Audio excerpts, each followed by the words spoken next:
Seminole Headlines begins right now. It is great to be with you after a win, boys. Ira and Corey are here. The hour brought to you by our friends at Register Sausage. Yay, sausage. Yay, winning football. That's got to be our first season opening win with Registers in the and in Birch the and all of them, buddy. Yeah, they've never felt a season opening win. Think about the way they've cursed us since coming right. aboard. I mean, my goodness gracious. I think it's the first season opening win since Shannon and I broke up.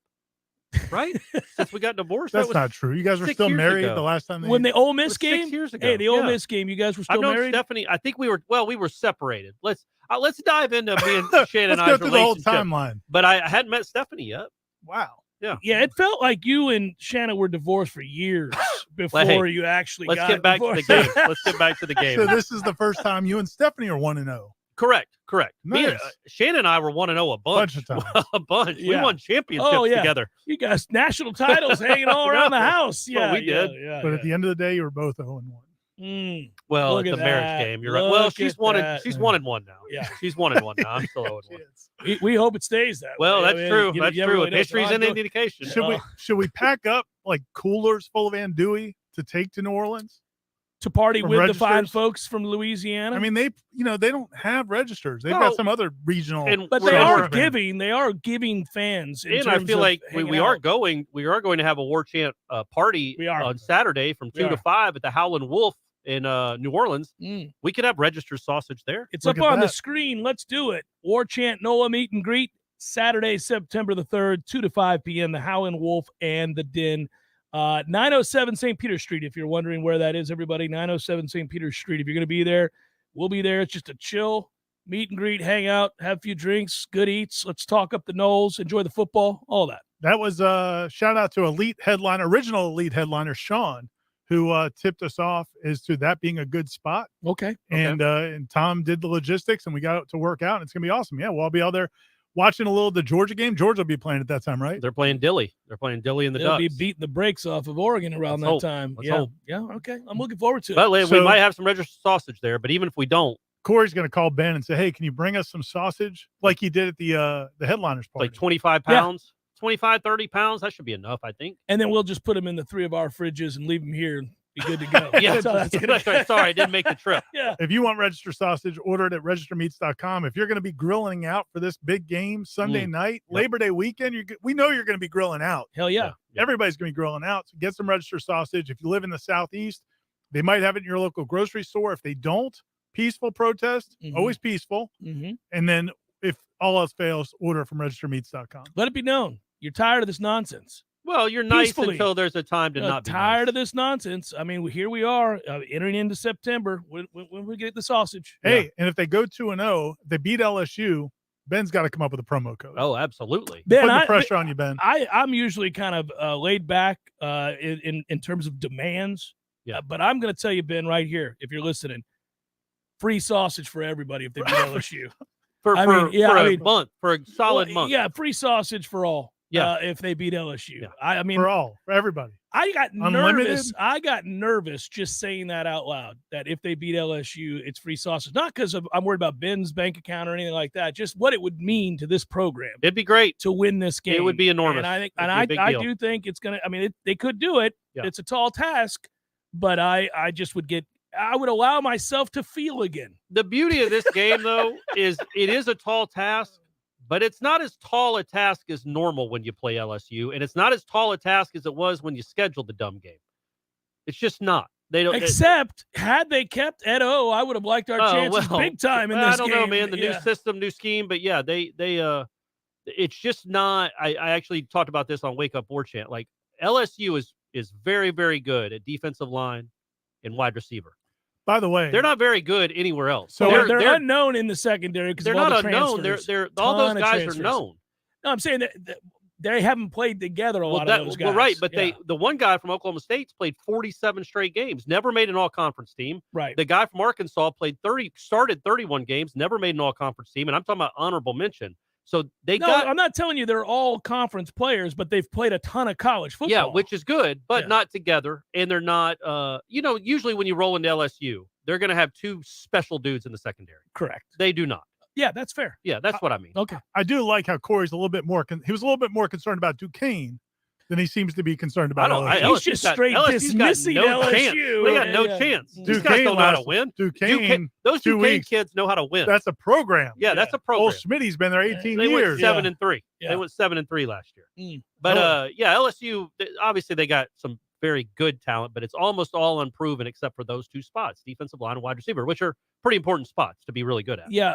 Did you I sent you a text at halftime. Are you happy you didn't take the 24 points? I would have got you just by 2. By 2, it would have been close. Yeah, but it would have been close. Would have been. Yeah. You were smart not to take it. I was smart enough not to take the bet. I wasn't. You were so worried about them, but you wouldn't take 24. I wasn't worried. Yeah, you guys, this is how it all happens. It all happens like this. Tom Ortner in the chat just asked, I guess he asked on the Tribal Council. I haven't responded to him yet. He asked, what are Norvell's plans for walkthroughs, neutral site game activities, getting prepared for that kind of environment? I will find out the answer to that. I do not know the answer to that yet. All coaches have kind of creature comforts or routines that they like to keep consistent no matter where they go. What I don't know is what their availability is in that dome. Some stadiums, when they go on the road, they can do a walkthrough the day before and then go to the stadium early that day. I don't know that the Superdome's available to those teams the day before or not, but I'll find out this week and I'll respond. Brian Kelly said he's taking his team on game day. Right. That's interesting. Which is a little different. Yeah, he's going to be doing it on the morning of game day. And I think that was what Tom was asking. Mm-hmm. I don't think Florida State does it, but I will find out and I'll answer you on the Tribal Council, which for $1, people they'll be able to read that answer. It's $1. Let's go. Pop it up there. Warchant.com on 3, $1 for 1 year, calling all FSU fans. We don't know how long it's going to last, so I'd get on it. $1. You get to read us. You get to read us right after the game. You get to read us during the game. You get to read all of us throughout the week. So how do we feel on Tuesday? How do we feel? Man, I'm moderately optimistic. I mean, I'm picking Florida State to win the game. All right, he's coming right out here and letting you know. And because I've had to do it on other venues. But, yeah, I mean, I think Florida State, I think obviously LSU has a couple of big advantages. I think Florida State can neutralize them to some degree. That edge, look, man, LSU's defensive line is very good. We all know that. But that's going to be on Mike Norvell and Alex Atkins to not put this offensive line in a position where those guys can just pin their ears back. And I think that goes down to play calling, goes to Jordan's athleticism. I think there's a lot of things they can do from a scheme standpoint to help out that offensive line because we don't know who's going to be available. I mean, that is a question. And, we can't get super detailed in the injuries, but it's apparent to anybody that watched this team on Saturday when they had to play 14 different offensive linemen that there are some guys who are not fully available and some guys that could be back this week, but we won't know for sure probably until Sunday night.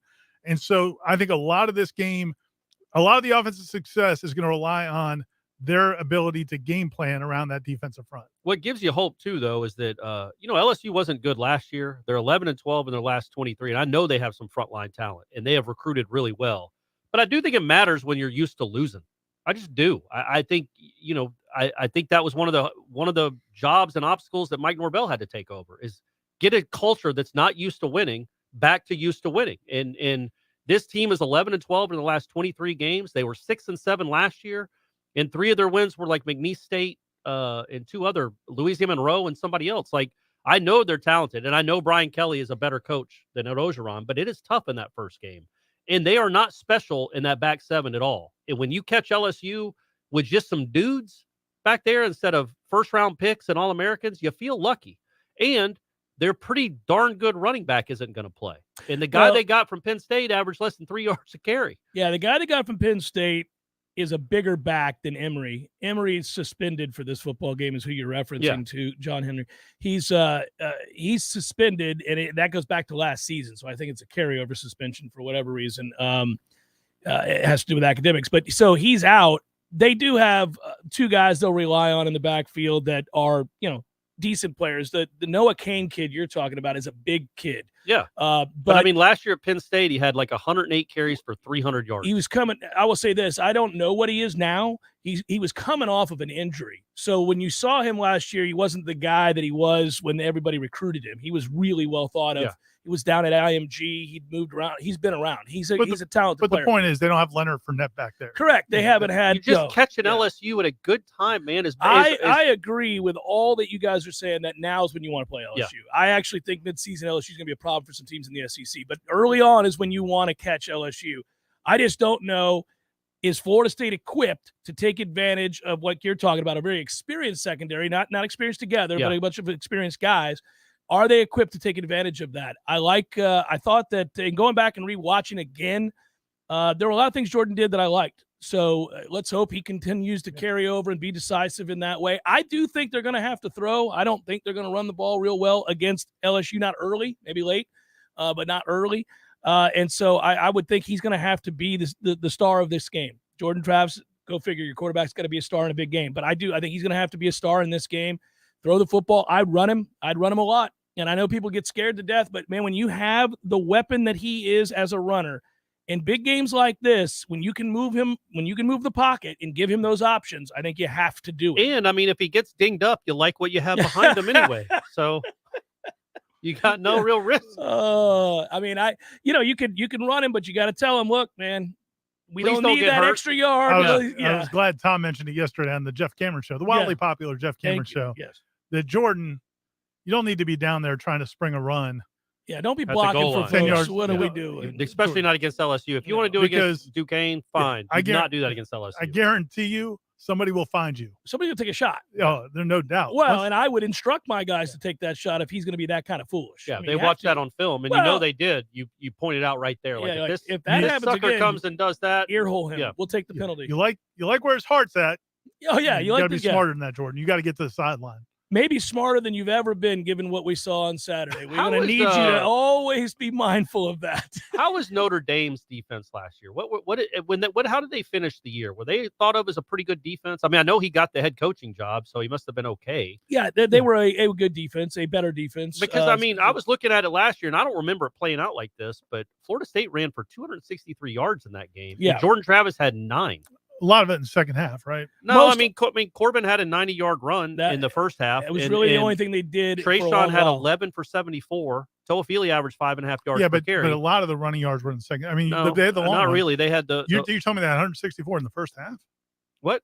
No, they had 263 in the game. I got you. So you had the 90-yard. You had a 90-yard run, but a lot of the other yards, I think, rushing. But I don't think it all came when they were down 38-20. I mean, they had one drive where Jordan hit some throws and had a nice run, and then Milton. They didn't do any running with Milton in the game. That was all through. No, they did some too. Oh, all right. Well, either way, the point being, because I remember Dillingham said to me after the game, I talked to him that week, and he said our plan was to run it in the second half. That was our plan. Right.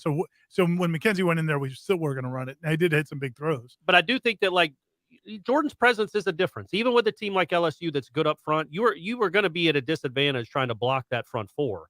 But it's more than just a front four that has to tackle your guys. You can scheme it up, and with Jordan back there, and if they have to bracket out, go out wide to keep him and contain, that should open up gaps and holes if you can keep them from getting 4 yards deep in your backfield. It's going to be a task for this group to block that front. It's a 3-man front. They've got a couple of really, really talented guys. If you're just projecting based on what the NFL does in terms of, so from a talent standpoint, I think this will be a group that'll be one of the best they play on the defensive line. Now, it doesn't mean you can't scheme around it, as you're saying. And they have found ways, even when they didn't have a good offensive line. And that's where Alex Atkins came in. They really did a great job on angles and creating opportunities that way. They had to trick people. They had to do a lot of things. I think they're better equipped this year to not have to do that as often. But in this game, they very well may have to. I would get Jordan off the spot, though. I mean, they will. I think they will. But your receivers have to go make plays. They just have to go make plays. You're going to have a ton of one-on-one opportunities. Yes. Go make some plays. Yeah. Oh, this is a chance to be big boys here. I mean, if we think they're taking this big step forward, and if they are going to take a big step forward, what an opportunity to prove it here. I mean, the pass game, Ira and I talked about this in the Sunday Smash. We talked about it yesterday on the show, Jeff Cameron show. I'm bringing it up now. I do think they have to throw early in this game and force LSU to play honest. And I think the game is going to probably come down to whether or not FSU's defensive backs can handle LSU's receivers. Well, that's the other part of the game. And whether or not FSU's receivers can exploit LSU's DBs. I'm holding my breath that Duke Cooper's back this week. I think that he is very, very vital to them having the success against this receiving core because it's a very talented receiving core. I mean, everybody knows about Boutte, but they've got other dudes. I think it's the second best receiving core in the SEC from what I've seen besides Alabama. So, I mean, Boutte might be the best in the country. Yeah, you got your hands full. So it's also an opportunity. Again, you got two very good safeties and experienced safeties for Florida State. How do your corners hold up? I thought Ronaldo Green played well. We'll see. This is a much stiffer test. And do you get Duke Cooper back? Noles played well as well. Seminole Headlines, 93.3 Real Talk Radio, Warchant TV continues in a moment. Well. Hey, Jeff, look at this place. Yeah. Well, doing well. It's been a while since I've seen you, brother. But, it hasn't been a while since I've been over to Gordo's. I go there on the regular because of you, Eddie. Well, we keep you regular. Well, that's true. But I think of Gordo's as a place to sit down, have a cold beer, talk to your friends, enjoy the sports, eat the delicious food. But I think of you as Uncle Eddie, a man who takes care of his people and takes care of the town. I appreciate that, Jeff. Hey, and we'll keep you regular. Gordo's, bringing the flavor and flair of Cuban food to Tallahassee since 1996. Hi, I'm Dr. Shannon Lord with Chiropractic. We are primary care physicians, and you don't need a referral to come see us. Chiropractors not only help you get to the root cause of your problem, but it helps get rid of neck pain, back pain, and headaches. It makes your body whole and healthy on the inside. So if you or a loved one has neck pain, back pain, or headaches, make an appointment today to get to the root cause of your problem. Come see me, Dr. Shannon Lord, at FennChiro.com. FENNCHIRO.com, because your chiropractor loves you and there's nothing you can do about it. So let's say you're considering buying a new home in the current climate. All heard that demand is high, inventory is low. So how do you get a leg up on the rest of the buyers all making offers on the same house as you? Oh, that's a toughie. But the first place I'd suggest you start is with a call to my friend Shannon at Legendary Home Loans. Shannon will set you up with complete pre-approval underwriting. It used to be an upgrade, but nowadays it's got to be standard. You want to get your offer on a new home pushed to the front of the line, you need a TBD full underwriting approval from Legendary Home Loans. You'll shorten or even remove your financing contingency, and the sellers will know that your offer is real and ready to go. It's tough out there these days, folks, so why not have the advantage of a proven winning team in your huddle? Get pre-approval underwriting from my friend Shannon with the one and only Legendary Home Loans. Call now, 844-FSU-LOAN, 844-FSU-LOAN, or just visit FSUHomeLoans.com. FSUHomeLoans.com. Equal housing lender. NMLS number 2270146. Every day, Sellers makes life a little better for homeowners, helping them find the best design ideas for their homes with the best quality tile, carpet, and hardwood flooring. Even mosaics, ceramic, and vinyl solutions are at their fingertips in their remarkable showroom. Maybe it's time for you to get the Sellers advantage for your home or office. Find them on Capitol Circle Northeast, just north of Mahan Drive, or online at sellerstile.com. For style, quality, and design, get the Sellers advantage. In Tallahassee, call 656-8453. Football at El Jalisco, football at El Jalisco, what a combination. It's a great big celebration. It's football at El Jalisco. I can dig it. Who's playing? Oh, man, everybody. The ACC, the SEC, all the C's, and even the pros. The Bucks, the Steelers, the Giants, the Cowboys. Wow, far out. You bet, man. When the game is on, it's on at El Jalisco with incredible specials on everything from frosty cervezas to salty margaritas. Does Margarita know? Dios mío, not again. The best place to watch the game is El Jalisco. College, pros, Monday night, Thursday night, you name it, El Jalisco is football headquarters. And with 5 Tallahassee area locations, there's probably an El Jalisco right around the corner right now. Life is stressful. Dinner shouldn't be. That motto is why Register Sausage has been doing business in the Florida Panhandle and Lower Alabama for over 75 years. A proud sponsor of Seminole Headlines, Register Sausage always provides the best Southern smoked sausage to over 140 grocery stores and restaurants throughout the Southeast. Headliners have discovered the Register's difference. You can too. To find a store that carries Registers near you or to buy directly, head to registermeats.com. That's registermeats.com. Register Sausage. Yay, sausage! Seminole Headlines returns now. Head to YouTube and search for Warchant TV today to catch the show live or on demand. Now, here's Jeff Cameron, Ira Schofel, and Corey Clark. Let's keep it rolling here, boys. I saw somebody bring this up, and I did have the interview that I did with Matt Moscona about LSU last week. I think I'm going to talk to him again this week to see how the rest of the practices and preparations went for LSU. But the reason I bring it up, somebody asked about the kicking game. If this is a really close game and it comes down to a kick late, who has the advantage? And the answer is neither. Neither team has the advantage that I'm aware of. Theoretically, Fitzgerald has more experience. And a history of making big kicks. Yeah, he's hit 53-yarder. I don't know if you remember that one. He had a game winner against Syracuse. He had a game tire against Notre Dame. Now, again, I know he missed the one in overtime, but once they had to settle for the field goal, once they settled for the field goal, it was over. No pressure there.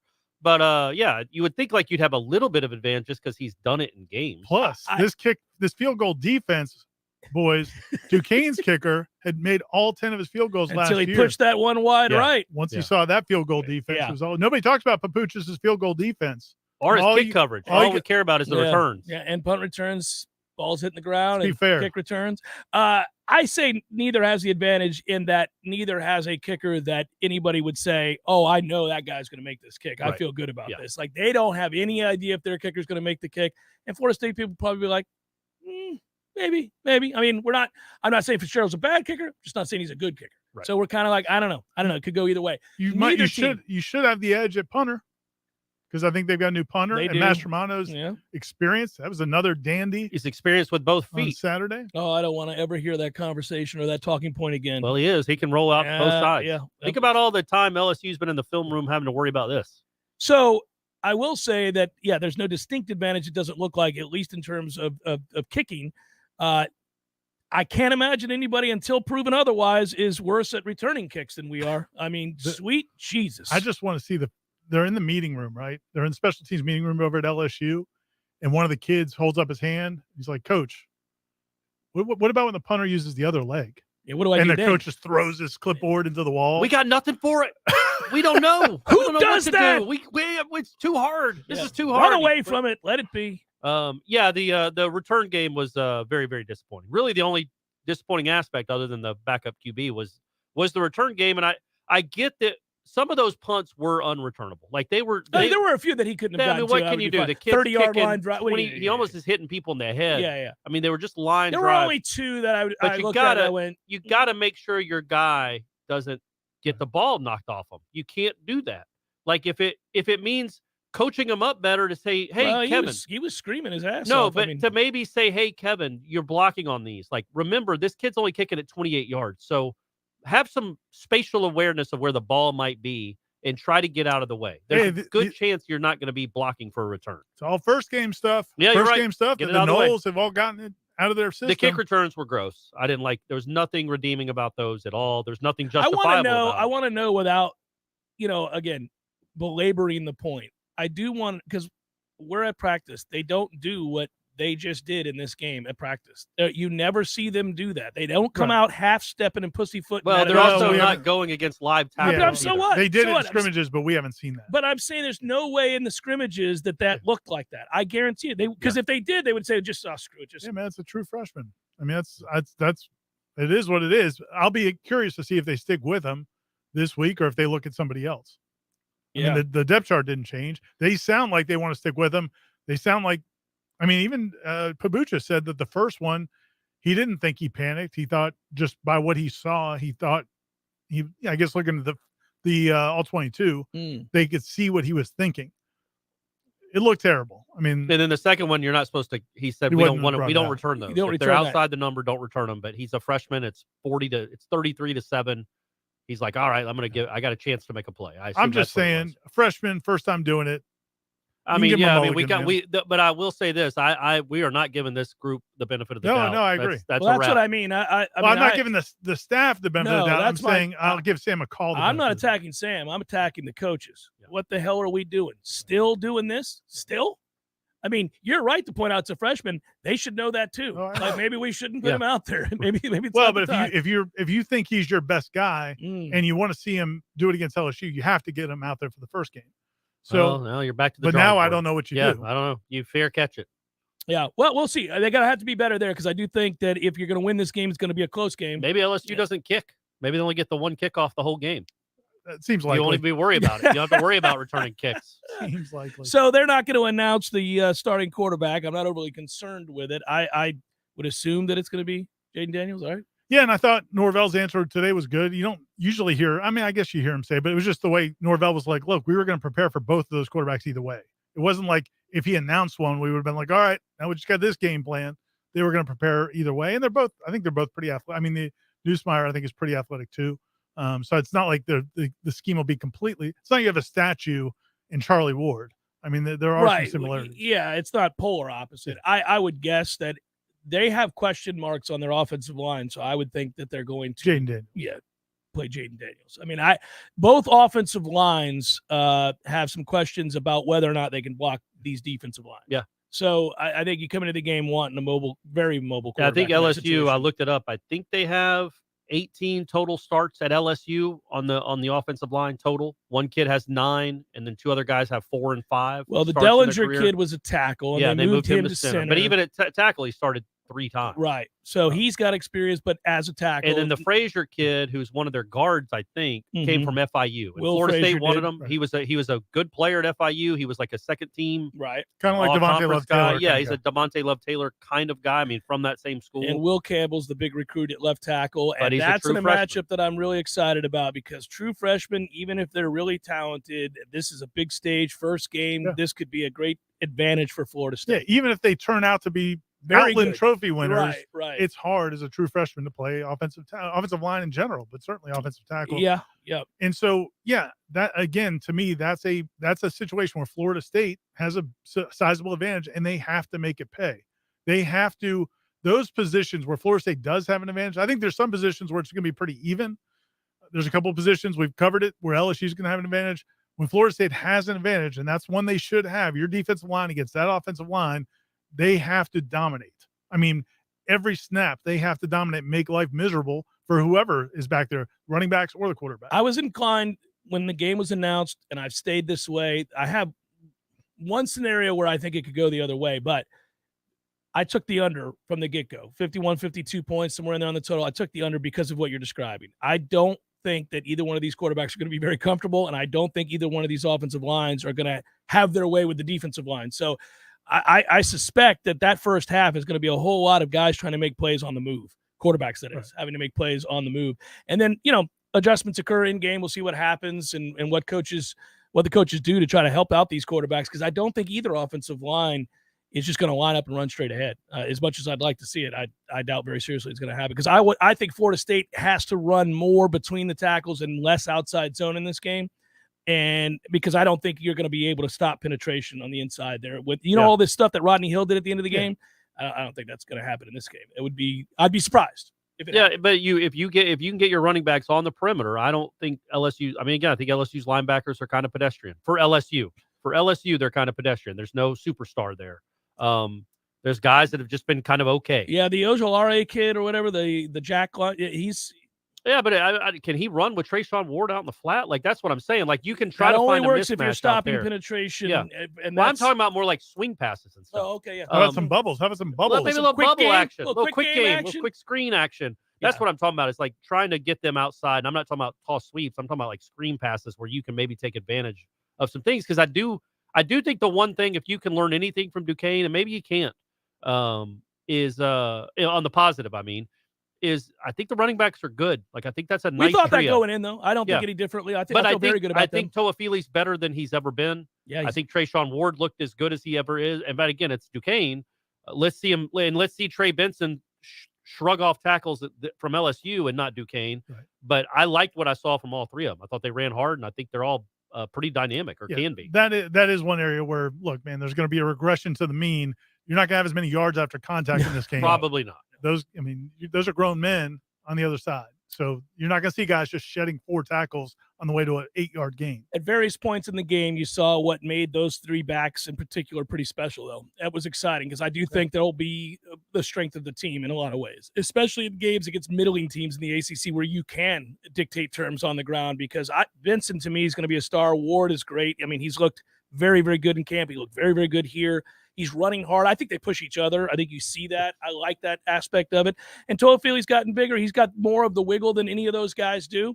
I would like to see them throw the ball to him, and they're not going to show anything against Duquesne. So I wonder if he catches some passes. I was going to ask you. I would have liked them to throw the ball.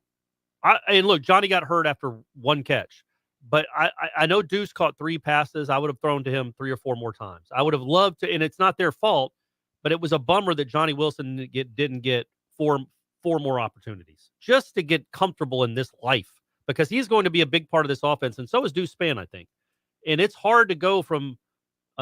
They've just never been counted on in a game like this. And they didn't want to show anything, so you're trying to do the balancing act there. I think it's more important to get those guys feeling good and making plays in games that matter. I mean, I know it's Duquesne, than not showing too much. Well, I mean, yeah, there's 2 ways to look at it. Yeah. And they clearly decided to go the other way. Yeah. And we'll see what happens. If the passing game is not efficient, then it will be easy to question the fact that they didn't do more of it in that game, because clearly they decided they were not going to do it in that game. And I don't have a problem with not showing anything. I mean, if you're trying to bully somebody, it also speaks to, I think, his confidence in what they can do. When you say not showing anything, I'm just talking about having Deuce run a post. You don't want the LSU to know that this guy's. Well, every team has certain standard plays that they're going to run. Yeah. That's not going to shock anybody. Not showing anything to say, we might. Okay, so the play to Johnny Wilson's a post dig. I mean, everybody has that route combo. But you can see things about how receivers run routes. You can see things. You can get tells. But do you think they? And I didn't watch the all 22. I don't know how many deep shots Deuce ran and they just didn't throw it to him. But do you think that's like something they're kind of keeping in their back pocket? Like, you guys have no idea what this guy can run to a degree. Yeah, all those guys. Yeah. I just, and that's the balance. And also when you're running, so you're running a post flag or so you're running a route, there could be tells that the DBs and DB coaches can get off your route. So I just think in a game like that, I think they just chose to not do it. Yeah. And I'm saying you could come back after and say it wasn't a right decision. Helped. Yeah, it might have helped if Deuce got a couple long passes thrown his way, but maybe not. Clearly, they could. I mean, man, if they wanted to, they could have thrown for 500 yards. They chose to run the ball because they had a distinct advantage at the line of scrimmage. And I think he wants to establish that mindset. Yeah, that's the mindset he should be establishing. It's also the identity of this team moving forward. They'll be able to throw, but they're going to want to run the football. This is a game where they're not going to have as much success running it, in my mind, but I would run the quarterback. Seminole Headlines, 93.3 Real Talk Radio, Warchant TV continues in a moment. Your local news now. A Leon County Sheriff's Office school resource deputy arrested a teen with a loaded gun at Gene Cox Stadium on Friday. The 14-year-old boy was at a football game and was in the stands when the deputy approached him and noticing a bulge in his jacket. The teen was transported to the Juvenile Assessment Center and charged with possession of a firearm on school property. The teen did not offer explanation as to why he had the gun. Anyone can anonymously report any Leon County school-related suspicious activity via the Fortify Florida app or call 850-922-KIDS. Animal cookies sold at Target stores under the Market Pantry brand are being voluntarily recalled because they may contain metal. The 44-ounce Market Pantry White Fudge animal cookies made by D.F. Stouffer Biscuit Company Incorporated were sold in a clear plastic jug formed into a bear shape. The company says a metal wire was found in a portion of the cookies, which were distributed to stores nationwide. This is Rachel Lene with your Real Talk 93.3 local news update, brought to you by Macklemore Systems, Tallahassee's go-to Mac store. Check them out online at MaclemoreSystems.com.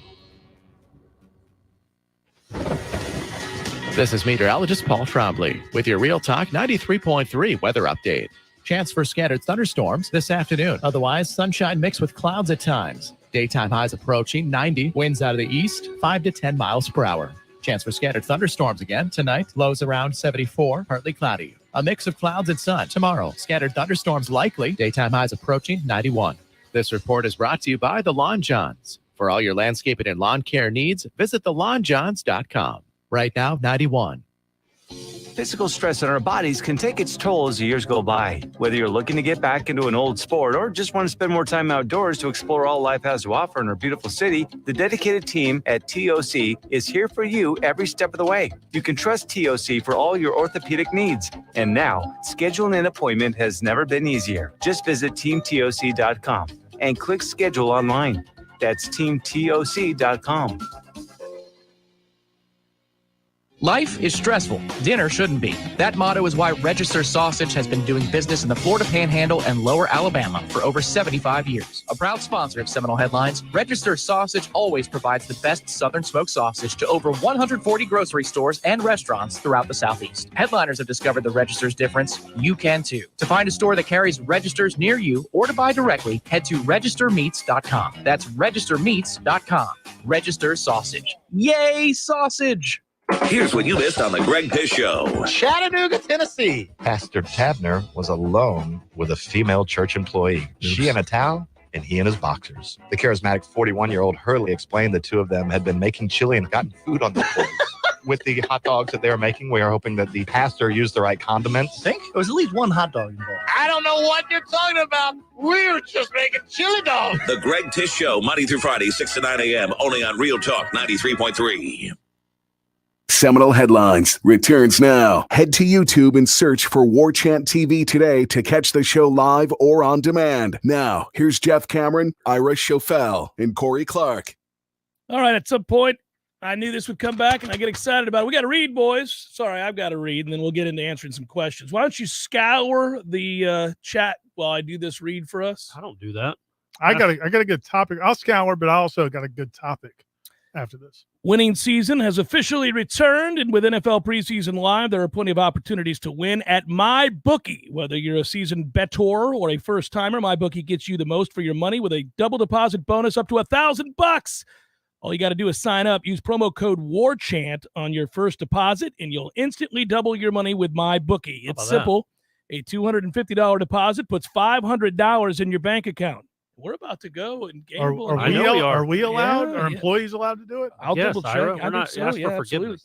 And you can use your funds to bet on as many individual games, contests, or props as you want. Bet on team win totals, predict the Super Bowl winner. Use the MyBookie prop builder to give yourself the edge you need to secure the huge bag we all want to win. Bet anything, anytime, anywhere with MyBookie. That was a flawless read. That was great. Let me ask you, because I actually heard Corey and Aslan talking about this on Wake Up Warchant, which people can watch if they're only Seminole Headlines viewers. Also, check out Wake Up Warchant every morning. Oh, there we go, Matthew. There you go. Look at that. Look at me. Look how young I look, Jeff. Look, so spry. How many years ago is that? Yeah, that's a while ago. 5. That was before. Look at those chubby cheeks. That's before life beat you down. Yeah, that's true. But you were theorizing that you would maybe shut Johnny Wilson down if he's not fully healthy. You were saying if he's 80% or so, maybe don't risk him because you need him for Louisville and the games down the road. I kind of look at it like, man, this is a big game. You got a bye week after it. But if he's I'm rolling Johnny Wilson out there. If he could be effective. Yeah, if he can be effective. But you also don't want to risk losing him for a month. And I remember, was it Javon Walker in 2000 sprained his ankle against Georgia Tech, and then it seemed like he was out for 2 months. Forever. And they could have probably used him. Yeah, I mean, there's different. Maybe they beat Miami. Degrees of sprains. Yeah, no, I know. You just don't want to. If there's any risk to make it worse, and then he's out for an extended period I think of time. the problem you have. Let me just put it. But this way. I get what you're saying. You want Johnny Wilson out there. If that is a strain, like just a mild sprain or strain of the tendons in the foot or ankle, it's going to be a year-long problem. So if he can't do any more damage and they can shoot it up, you shoot it up and you play football, baby. We've seen that happen. That's how that works. I mean, we haven't seen the it's big time shooting up. Big time football out here. We're trying to win some games. I don't know what you're doing. We've seen guys be unable to do a whole lot during the week and then magically be able to and doctors decide, like, can you do irreparable damage? Might you do more damage here and cost and have to have surgery? Well, then you wouldn't do that. But if they're telling you no, it's a pain tolerance thing, then shoot it up. Let's go play football. Yep. Let's go try to win some games, Johnny. Damn it, man. You're not in Tempe. Go. You're not in Tempe anymore. No, bud. we're trying to win around these parts. Yeah. But I think, man, I just get the sense that, and to your point about them needing to be able to throw the football, I think Mike Norvell's confident in that. I think he believes they're going to be able to do that. I think he believes Jordan Travis is a point now where he can spray the ball around where you want it, and that they've got a skill advantage at some places that they haven't had since they've been here. And so, I mean, he may be wrong, but I get the sense they believe that. Well, I think they're going to open the hell out of this thing. I mean, you didn't see much of anything in this last game in terms of what they can do and what. Except for the swinging gate. They put that on film. The Well, 2-point and conversion. maybe you just put that on film and do something off of Mhm. it. You make LSU waste 3 minutes of their practice time worried about the swinging gate. Worrying I don't know about that it. they're They're worried at all. about it. I think If there's 0 it's minutes. executed that way, they're not worried about it. Yeah, Let's not worry about this at all. But The same kid that asked about the punter with 2 legs. Like, Yeah. Coach, what do we do with what this? do we do here? You do what Duquesne did. Yeah, You'll be all right. just stay there and defend it. Yeah. There's nothing to it. But anyhow, I do think that you're going to see almost a. Now, listen, there are certain core plays, and he has an identity that he's created at the practices we've seen for what their base plays are going to be. But they run a lot of things off of that we did not see against Duquesne. So I got to imagine you're throwing the kitchen sink at it because they know what a big deal it would be to win this game and get off to a 2-0 start. It'd be a really big deal. I think you got to go all in here and really show everything you got. And I talking about Johnny and then also Deuce, like I think you got to sense, you just got to taste like a little tiny taste of maybe what this offense can look like. Because I thought Deuce looked really good, looked natural what he's doing. I and was I think elated. Especially considering, and we've talked about this multiple times. Like when I saw him in the spring, I'm like, what is this? Why is this?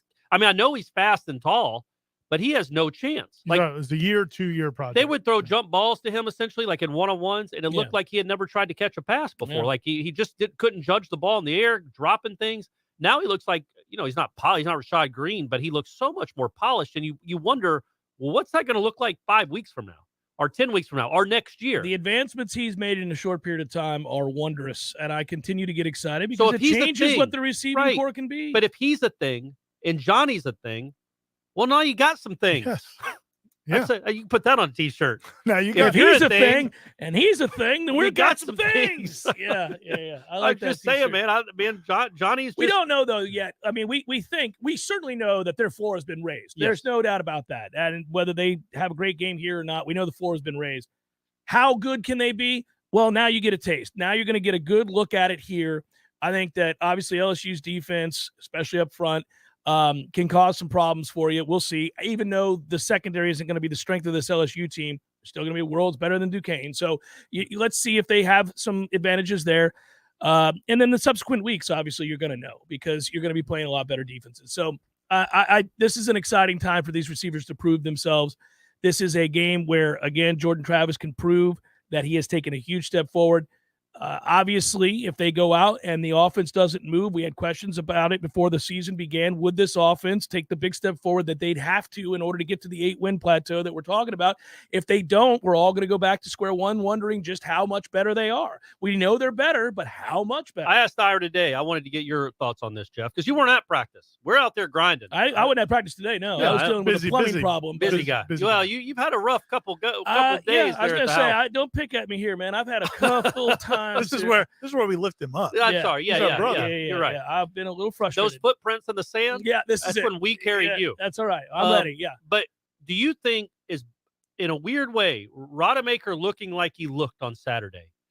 Frees Jordan Travis up to play with a little more I don't think Jordan was worried about Tate Rodemaker's presence. But he can't be worried at all about it now. Well, no, but I don't think he but was like, anyhow. It's okay to take a risk in the middle of the field necessarily. Like if you see it, trust it and go for it. And if they pick it off, buddy, you're still going to be the quarterback for the rest of the season. You could. Yeah, I don't think you're making don't decisions think that, based on worried about being replaced by Tate Rodemaker. I don't. I think either you see it or you don't see it. Either you can make the throw. But I I'd just say like maybe it takes a time.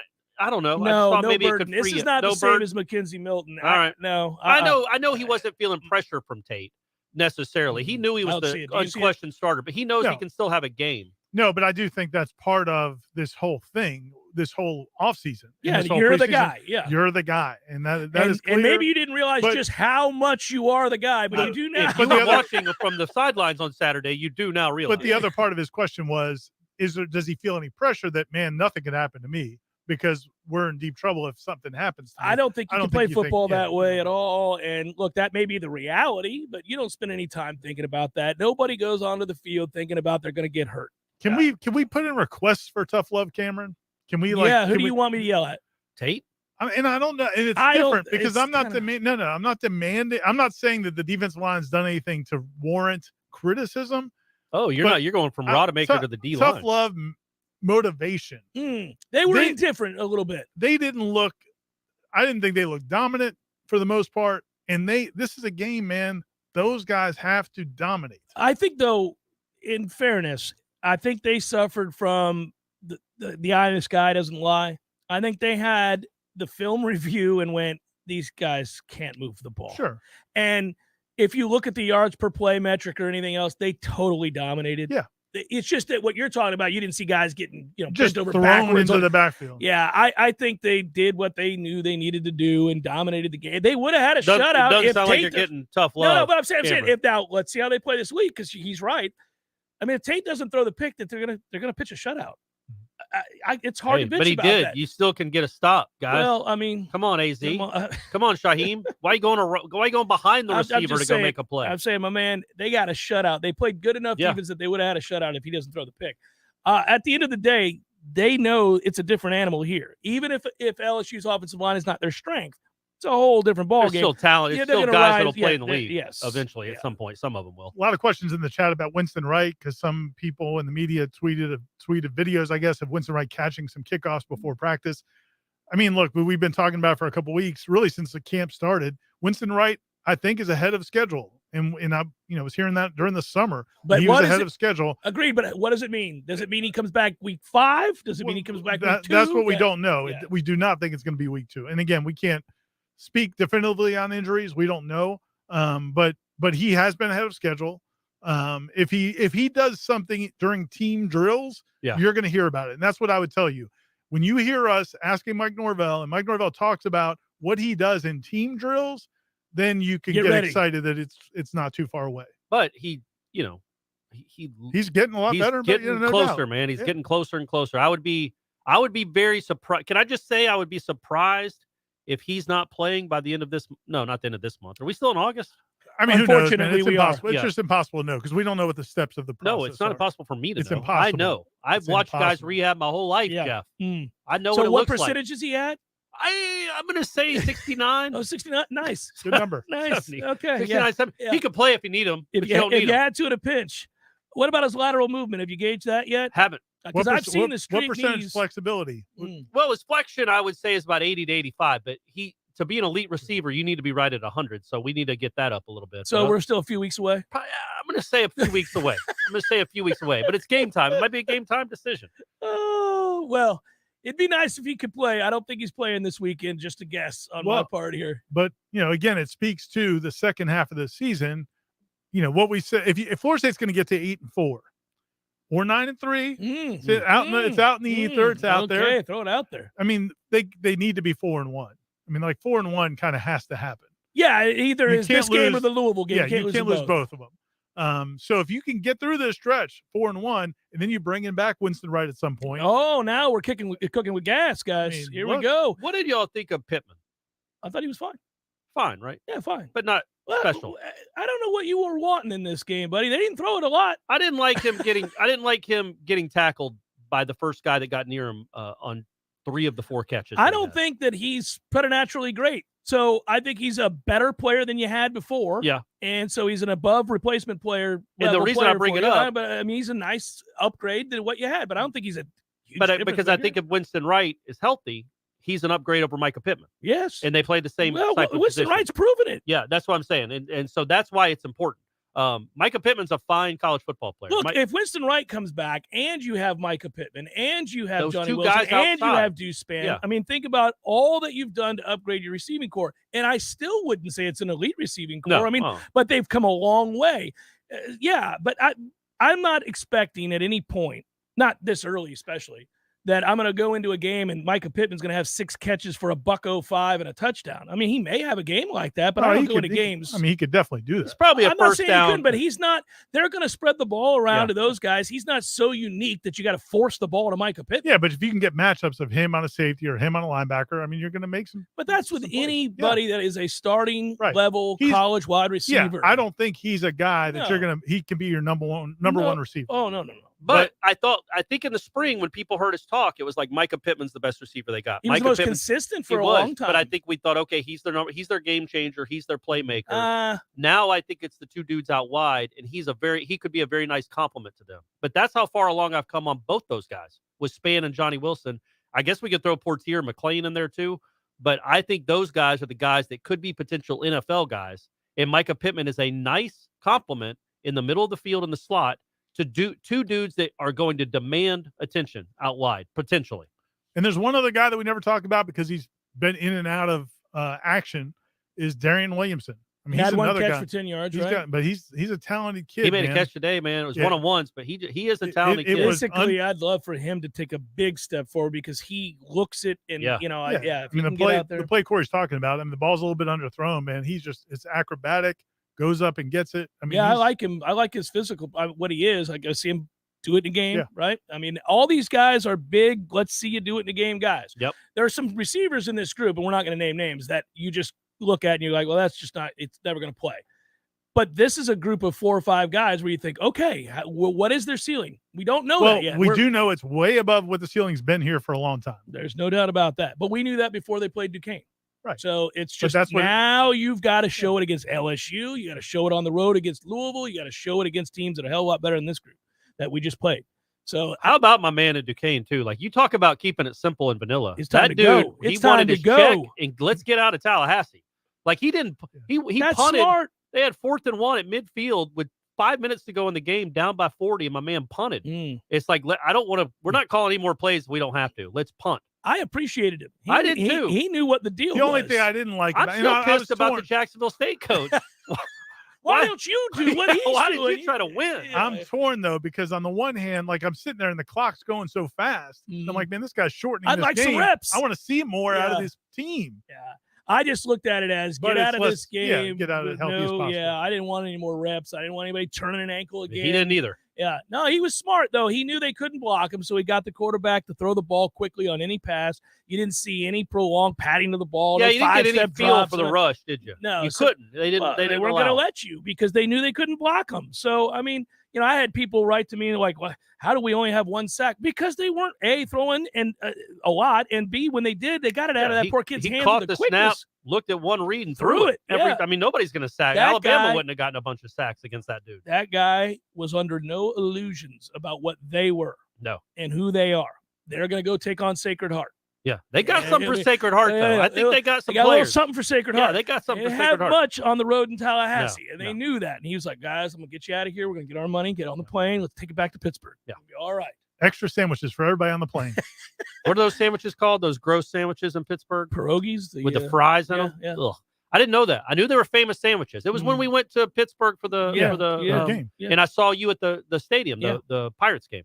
And I got a pierogi thinking, I've heard about this my whole life. This would be awesome. And I bite into it, and it's filled with disgusting French fries. I'm going to admit to you that they are an overrated sandwich. Well, when you throw potatoes on a sandwich, But you they're can, even if disgusting. you remove the potatoes from that There's sandwich, nothing it's to it. still- well, yeah, there's nothing unique. I mean, I'd rather have a beef and cheddar. Just all I'm saying. I'd have got. but you're a guy who hates fries, which is kind of odd. I to don't like begin- potatoes. Yeah, Sure. so it's a bit of a strange thing. Primani sandwich. Well, no, that's the Piro- name of this. That's the name of the restaurant, Primani's. Okay, but Yeah. So, so pierogies are like a. oh, you're right. Oh, Yeah, you're right. Yeah, You're right. yeah. Sorry. Sorry. Sorry. Thank you for that, Ira. The Pittman I'm brothers, here isn't for it? you. The The Primani brothers. Yeah. Yeah. We know. Jeff and I've I been know. there We were- like 15 times. Yeah, it's kind of crazy you screwed that up. What a I- mistake. I'm not from Pittsburgh. Well, still, you're a Pirates fan. You should know I that. am. I don't often get those sandwiches when I go to Pittsburgh. Why would you? They're disgusting. They're not good. They're not great. Alex S is pissed that you didn't know a pierogi is not a sandwich. No, I knew that. I did know that. It was my fault. I think I called it a pierogi. He and I got did, you and off then track. That's my fault. yeah, and I'm having a tough day, guys. You had a tough week. Hour number 2, it's Tuesday. I got time to rebound when we get to Biloxi and New Orleans. And then all that drown good your stuff. sorrows. Yeah, well, I'm ready to answer some questions. We'll do it next on hour number 2. Seminole Headlines continues in a moment. Many orthodontists in Tallahassee can straighten a smile, but at Birch Orthodontics, they're dedicated to providing the finest care possible. The experienced and friendly staff is trained in all of the latest techniques. So whether you need standard treatment like braces or Invisalign, or you have a more complicated case requiring extra attention, Birch Orthodontics is here for you. Set up your free consultation today by visiting birchorthodontics.com, BURCH orthodontics.com, or call 850-877-1692. At Birch Orthodontics, they create beautiful smiles that last a lifetime. T-Spark Enterprises, roofing and construction services. T-Spark, T-SparkConstruction.com. We conquer all peaks. We fix those darn leaks. Call 850-766-1340. T-Spark Enterprises, roofing and construction services. T-Spark Construction.com. License number CCC 1331204.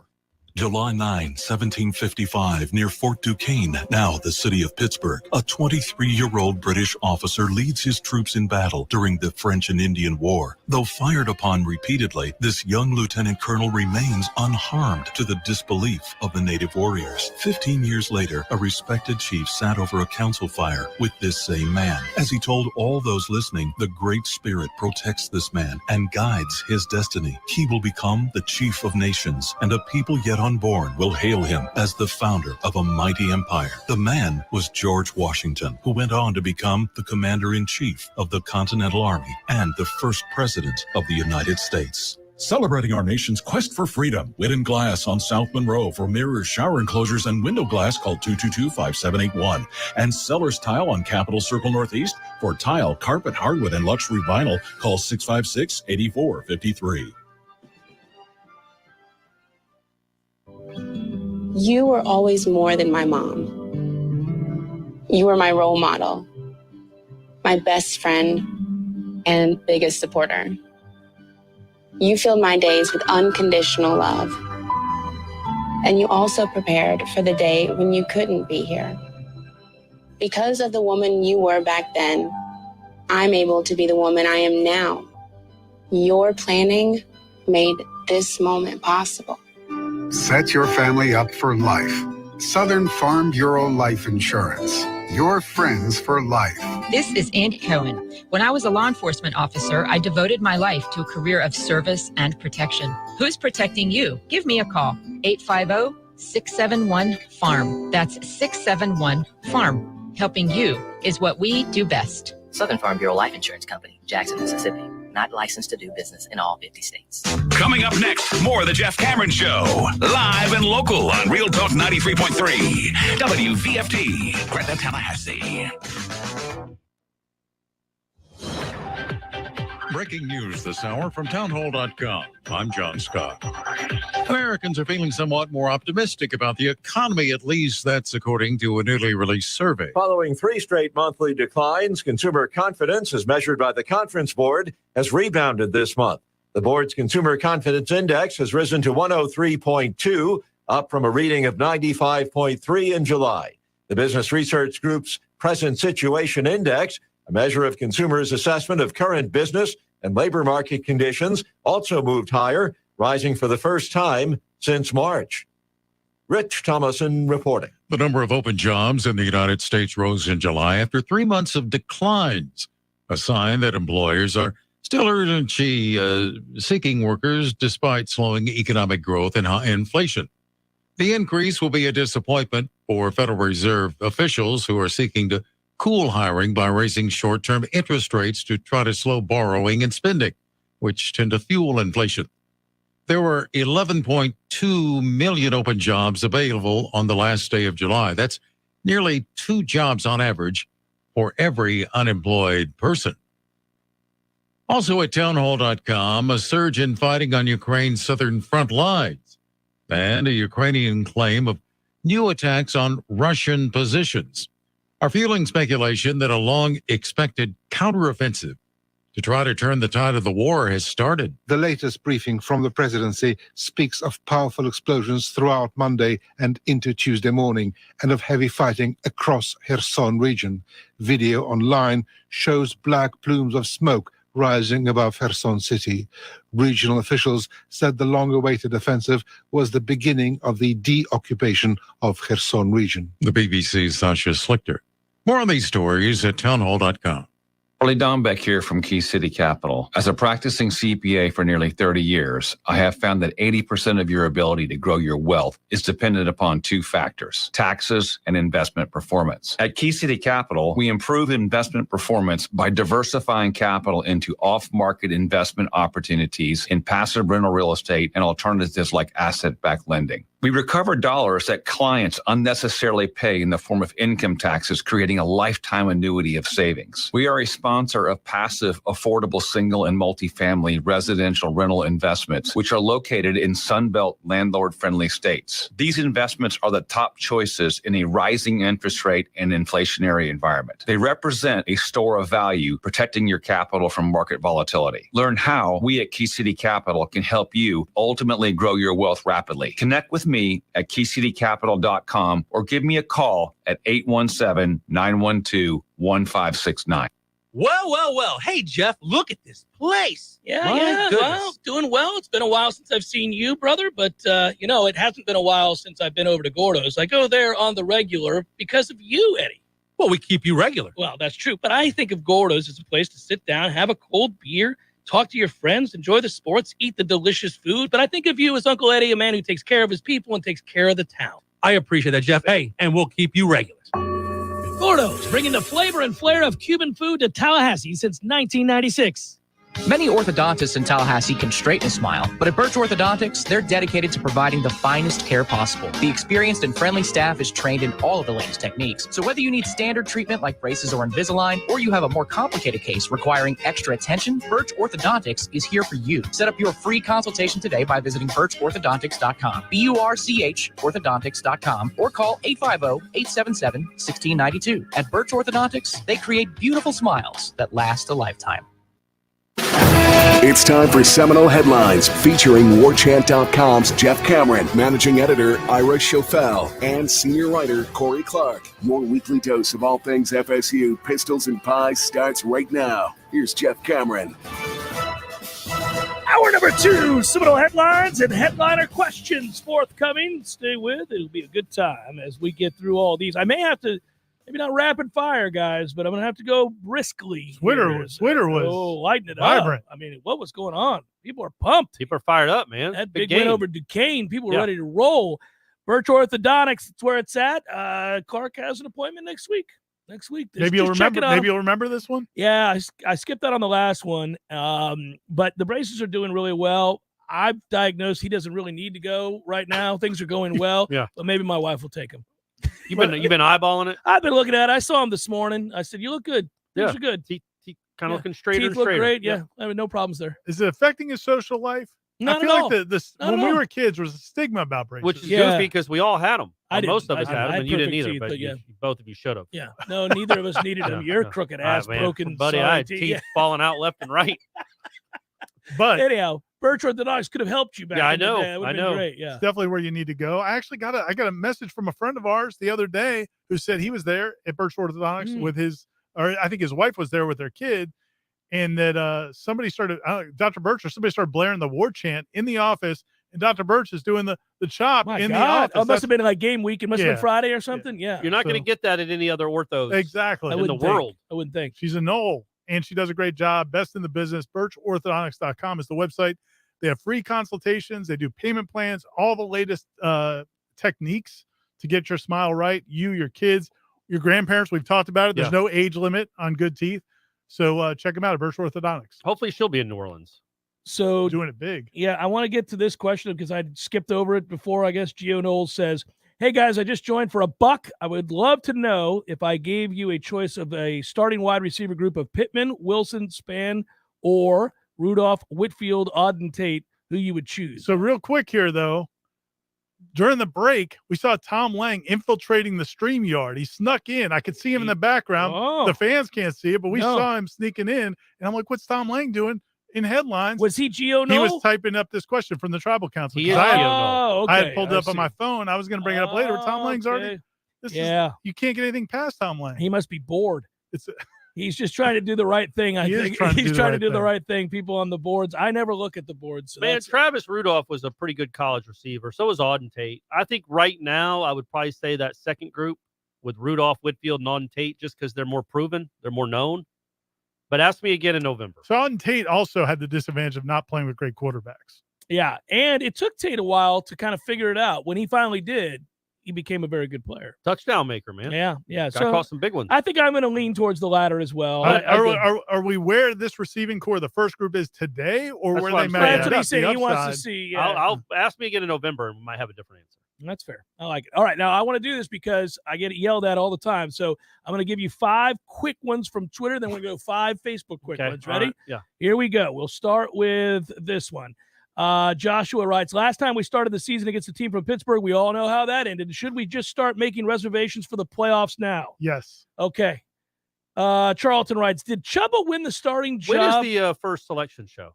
Does that start late October? Mid-season? Is it about mid-season? You think Like we're going to need to week 7 or pay 8? attention again? I'm just saying. Like it's 2014? Just saying, yeah. Did Chubba win the starting job wherever he ended up? No. No, he did not. And that was Nebraska, and no. I miss the days when we used to be able to make fun of the selection committee. Oh, yeah. Those Yeah, are we good don't even times. care. I haven't I don't watched even that know. show in 6 years. No. Is Condoleezza Rice still on it? I don't think so. I don't think so.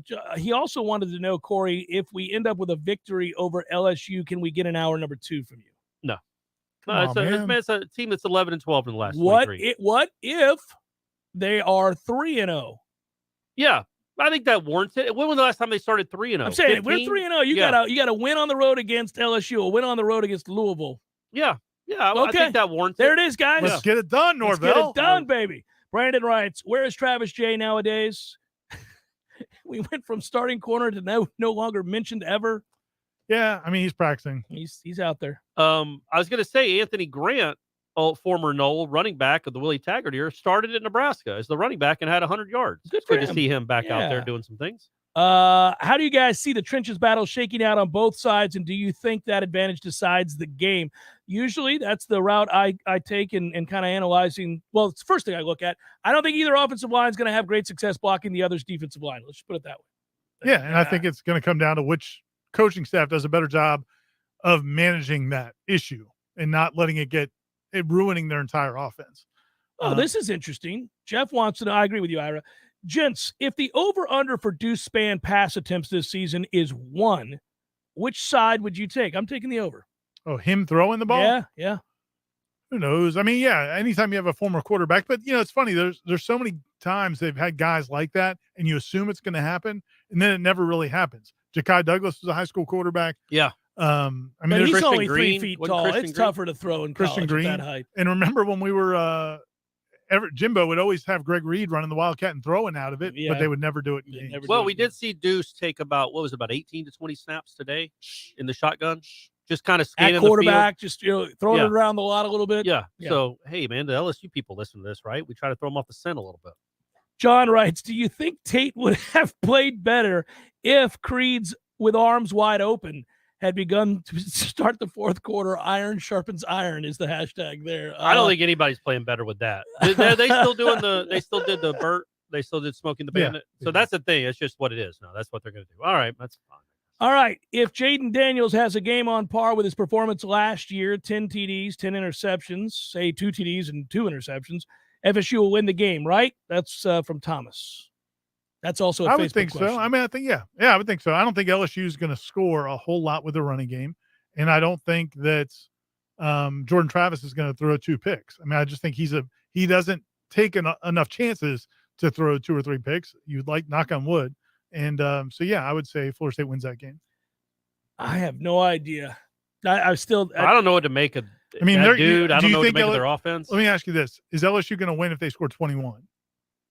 No. So do you think they're going to run for 2 or 3 touchdowns against Florida State's defense with their running back? I think Jayden Daniels will make some plays happen with his legs, and I think that there'll be something along. Those receivers are very talented, so I think there'll be it's going to be an interesting game. I think LSU needs to score more than 2 passing touchdowns to win this game. I think. Well, yeah, but what if they hit a ball down to the 3? I mean, that's not a passing touchdown, but Don't sass me. Okay, I'm just letting you. Good counter.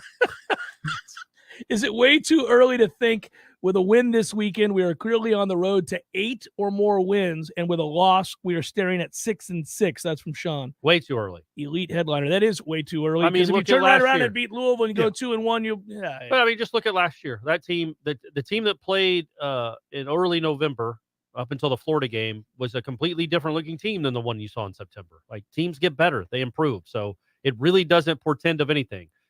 Case in point, the Notre Dame game last year. We thought they were going to take off like a rocket ship after that almost win. 2 scenarios that would get my attention and maybe sway me one way or the other.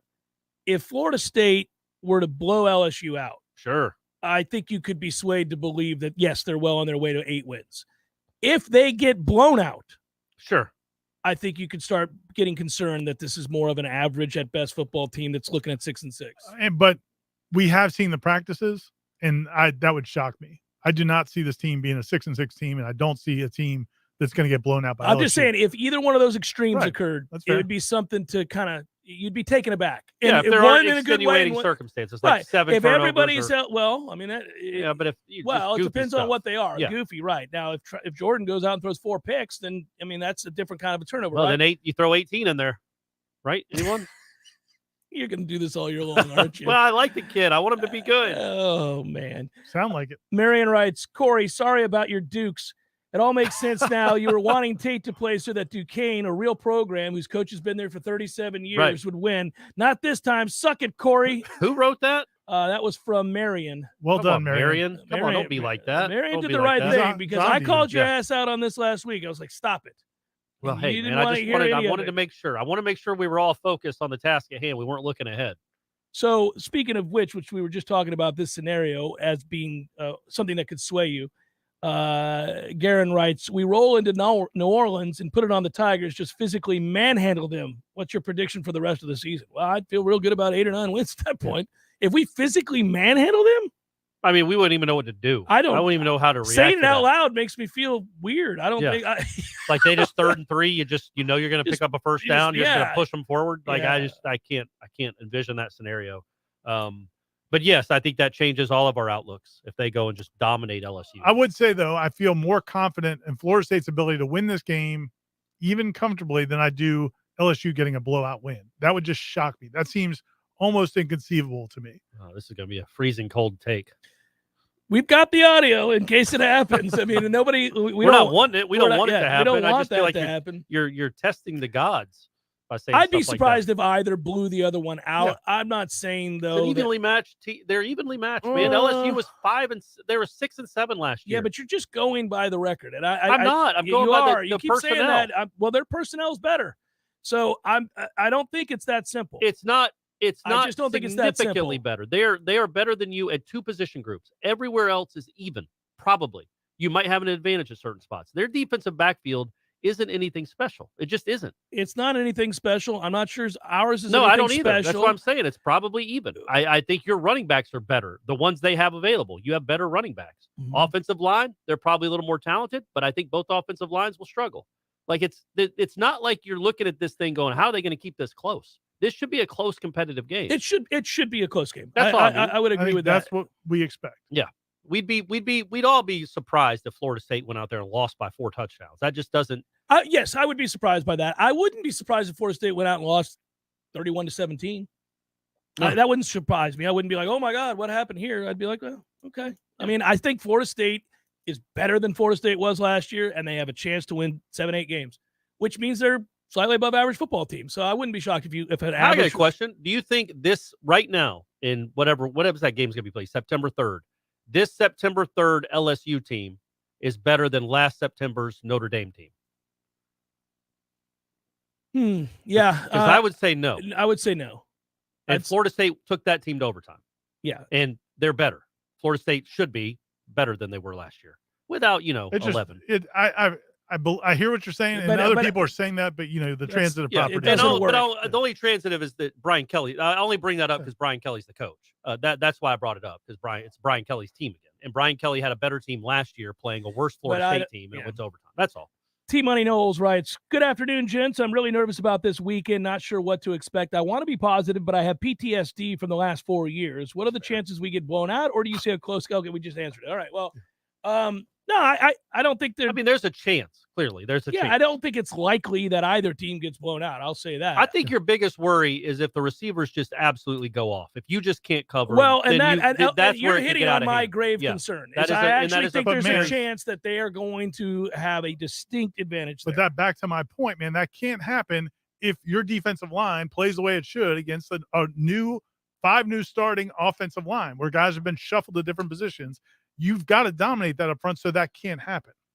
Yeah, Jayden Daniels I don't think is going to be this pinpoint passer, if he doesn't have time. No, my worry is though I don't know that you might. We'll see if they don't get pressure off the edges. because, Cooper's not going to be sacking Jayden Daniels. Yeah, So, but if you can push the pocket. but he's capable of rolling out and buying time. And if you can't cover an elite receiving core, you could give up some big plays. I'm not saying that they're going to line up and just do whatever they want.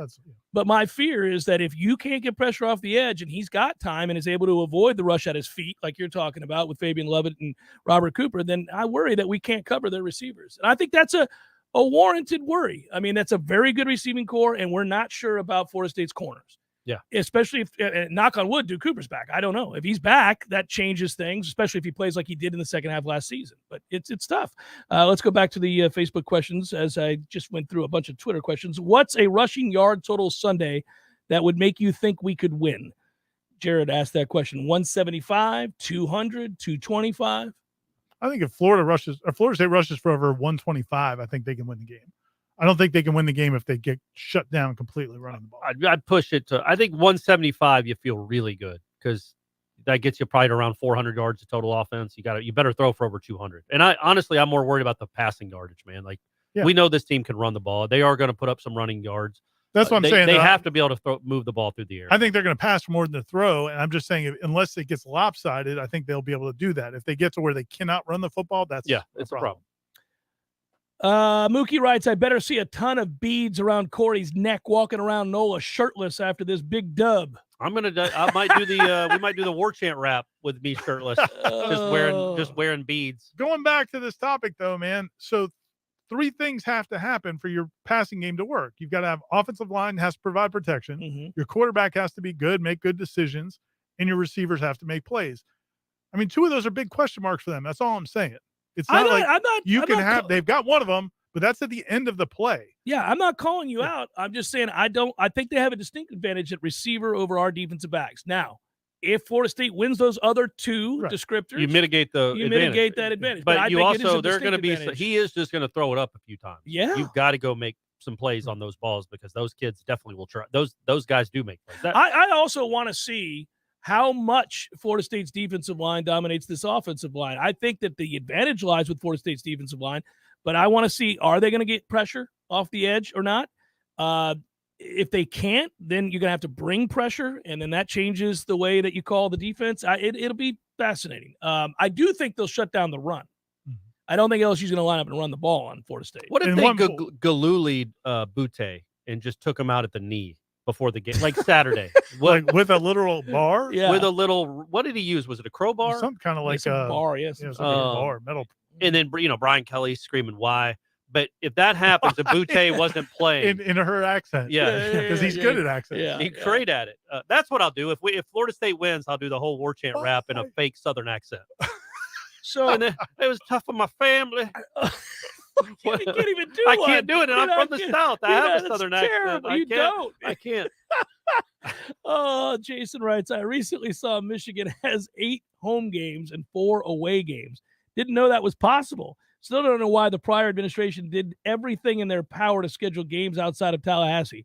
Bummer this LSU series isn't a home and home, but hope you all have a blast. And Nola, if FSU joins the Big Ten, drinks on me in the first time they play at Michigan. No real question there, just an observation, a bunch of observations from Jason there. Well, that's fine. I'm very excited about New Orleans, only because it's been a minute. It's been 20 years since this program was in New Orleans after going there every 5 months for a decade. I feel like I lived in New Orleans for the better part of the 90s. Yeah. And then, And then it was a 20-year drought. Yeah, it's been a drought since we And a lot of people didn't go to that game in 2002 because they felt like Florida State's there every other year, and then you don't go for 20 years. Now going to Orlando, that's that's dicey. That's maybe they can somehow move that to Tallahassee. Nelson writes, is the Penn State running back that's walking on eligible to play for us this season?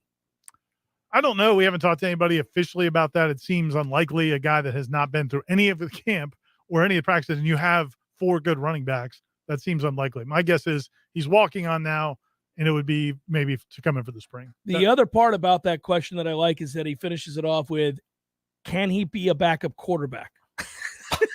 Boy. There's a lot of those in here, guys. A lot of those in here. Seminole Headlines, 93.3 Real Talk Radio Warchant TV continues in a moment. Sellers Tile does it Football better at for business El owners, Jalisco. contractors, Football designers, and at El homeowners. Jalisco. Better design Water ideas, combination. better quality tile, carpet, and hardwood flooring, better mosaics, ceramic, and vinyl solutions. And Sellers makes it easier with their amazing showroom and first-class professionals. Maybe it's time to get Sellers working for you on Capitol Circle Northeast, just north of Mahan Drive, or online at sellerstile.com for better style, quality, and design. Go with Sellers in Tallahassee. Call 656-8453. Football at El Jalisco, football at El Jalisco, what a combination. It's a great big celebration. It's football at El Jalisco. I can dig it. Who's playing? Oh, man, everybody. The ACC, the SEC, all the C's, and even the pros. The Bucks, the Steelers, the Giants, the Cowboys. Wow, far out. You bet, man. When the game is on, it's on at El Jalisco with incredible specials on everything from frosty cervezas to salty margaritas. Does Margarita know? Dios mío, not again. The best place to watch the game is El Jalisco. College, pros, Monday night, Thursday night, you name it, El Jalisco is football headquarters. And with 5 Tallahassee area locations, there's probably an El Jalisco right around the corner right now. Hearth and Patio wants you to know now is the time to start thinking about your fireplaces. Yes, we know that temperatures are going to be in the mid to upper 90s for the next couple of months, but now is the time to start thinking about upgrading those fireplaces. Not going to be using them? Get those fireplaces upgraded now. They can repair all makes and models of fireplaces. 850-727-4282. That's 850-727-4282. Or visit them online at hearthpatiotallahassee.com. T-Spark Enterprises, roofing and construction services. T-Spark, T-SparkConstruction.com. My father always taught me that if you provide people with honesty and great service, your results will speak for themselves and your customers will do the talking for you. When I hear contractors use catchphrases like most trusted, best of, and we beat any price, I'm reminded of my father's words. Just because you say it doesn't make it true. We work hard to earn our customers' trust and provide top-notch service so you can reach your own conclusion about us. Are you in need of roofing or construction services? Let us show you we are not about catchphrases or gimmicks to earn your business. T-Spark Enterprises, roofing and construction services. T-Spark, T-SparkConstruction.com. License number CCC 1331204. Hey, no fans, our partner ISF Inc. is a national management and IT consulting firm located right here in Tallahassee, Florida, solving the future for state governments through strategy, process, and technology. As a trusted advisor for state governments, ISF knows the importance of defining a clear and detailed strategy. Our friends at ISF can help your organization create a strategy that sets you on a path to success. ISF, your vision plus our expertise brings your brilliant ideas to life. Visit ISF.com to learn more. ISF, solving the future. Life is stressful. Dinner shouldn't be. That motto is why Register Sausage has been doing business in the Florida Panhandle and Lower Alabama for over 75 years. A proud sponsor of Seminole Headlines, Register Sausage always provides the best Southern smoked sausage to over 140 grocery stores and restaurants throughout the Southeast. Headliners have discovered the Register's difference. You can too. To find a store that carries Registers near you or to buy directly, head to registermeats.com. That's registermeats.com. Register Sausage. Yay, sausage! Seminole Headlines returns now. Head to YouTube and search for Warchant TV today to catch the show live or on demand. Now, here's Jeff Cameron, Ira Schofel, and Corey Clark. I counted 3 tight ends on the field during that 2-point conversion. Over/under on plays with 3 tight end sets this weekend. That from Rob. I could see a little extra tight end action dealing with that defensive line. Mm-hmm. Yeah, 5. Five? Under. Five? No, it's not setting the plays. over/under. What'd you say? Over or under 5? Under. That's a tough one. It's a good number. Yeah. You did a good job. Thanks. David writes, I may have missed it, but can you guys talk about your experience in the Manti Te'o scandal at the time? Have you watched it? I haven't. So, yeah, I watched it. I know Corey's watched it. I knew he would. That's right up his alley. He can't I help voted for him himself. for Heisman. I know. You wanted. I did. Yeah, I know you did. I'll say this, man. I actually felt really bad about. I think I I probably piled on with some tweets back in the day when that all happened. I just assumed he was in on it, and it's really clear that he wasn't. And not only is it clear that he wasn't, I'm kind of surprised he didn't go like try to kick somebody's blank like after the fact, because that's pretty awful. And I'm not saying his biggest mistake was he didn't. He's gullible. Well, Yes. not that. Well, but that was his biggest mistake. When he was at the Heisman ceremony, he knew that she wasn't dead. The fake girlfriend was not dead. He knew the She fake was- girlfriend the fake wasn't girl dead. was back to life. Yeah. And then so he he still should have said known something. but he still kind of went along with The whole thing is like, man, she wasn't. If you've never met her and you've never talked to her, That's all. I'm with you. you've man. never seen I'm it. with You've you. never even seen Yeah, her on it seems FaceTime. a Every bit time much. you try to FaceTime her, she's like, I got a bad connection. For a year and a half, she's not your girlfriend. And don't come up with these crazy stories that how you met her at Stanford. Like you didn't. That's where I blame him. You do feel a little. You feel a he little was- worse for him now Yeah. when you watch this, but at the same time, he was part of this project. It wasn't, so kind of like the Jordan documentary, Right. You can kind of tailor the story if you're going to participate. But they it's a 3-minute clip where they're like, well, why you never talked to the FaceTime was around back then. He goes, yeah. He goes, I tried when we first started talking a lot, and they did talk on the phone, and he pretended he had a woman's voice, the person that was catfishing him.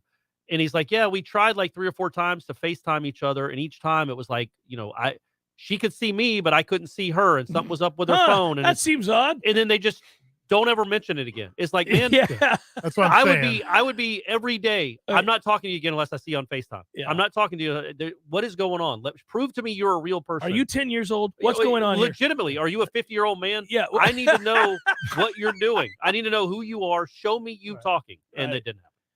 I still voted. He got my Heisman vote. Manti was a good player that year, but obviously his backstory led to a lot, like the fact that his girlfriend and his grandmom died on the same and day. it's Notre Dame, and that's what the part of the mythos around Notre Dame kind of turned that into his grandmom was real, right?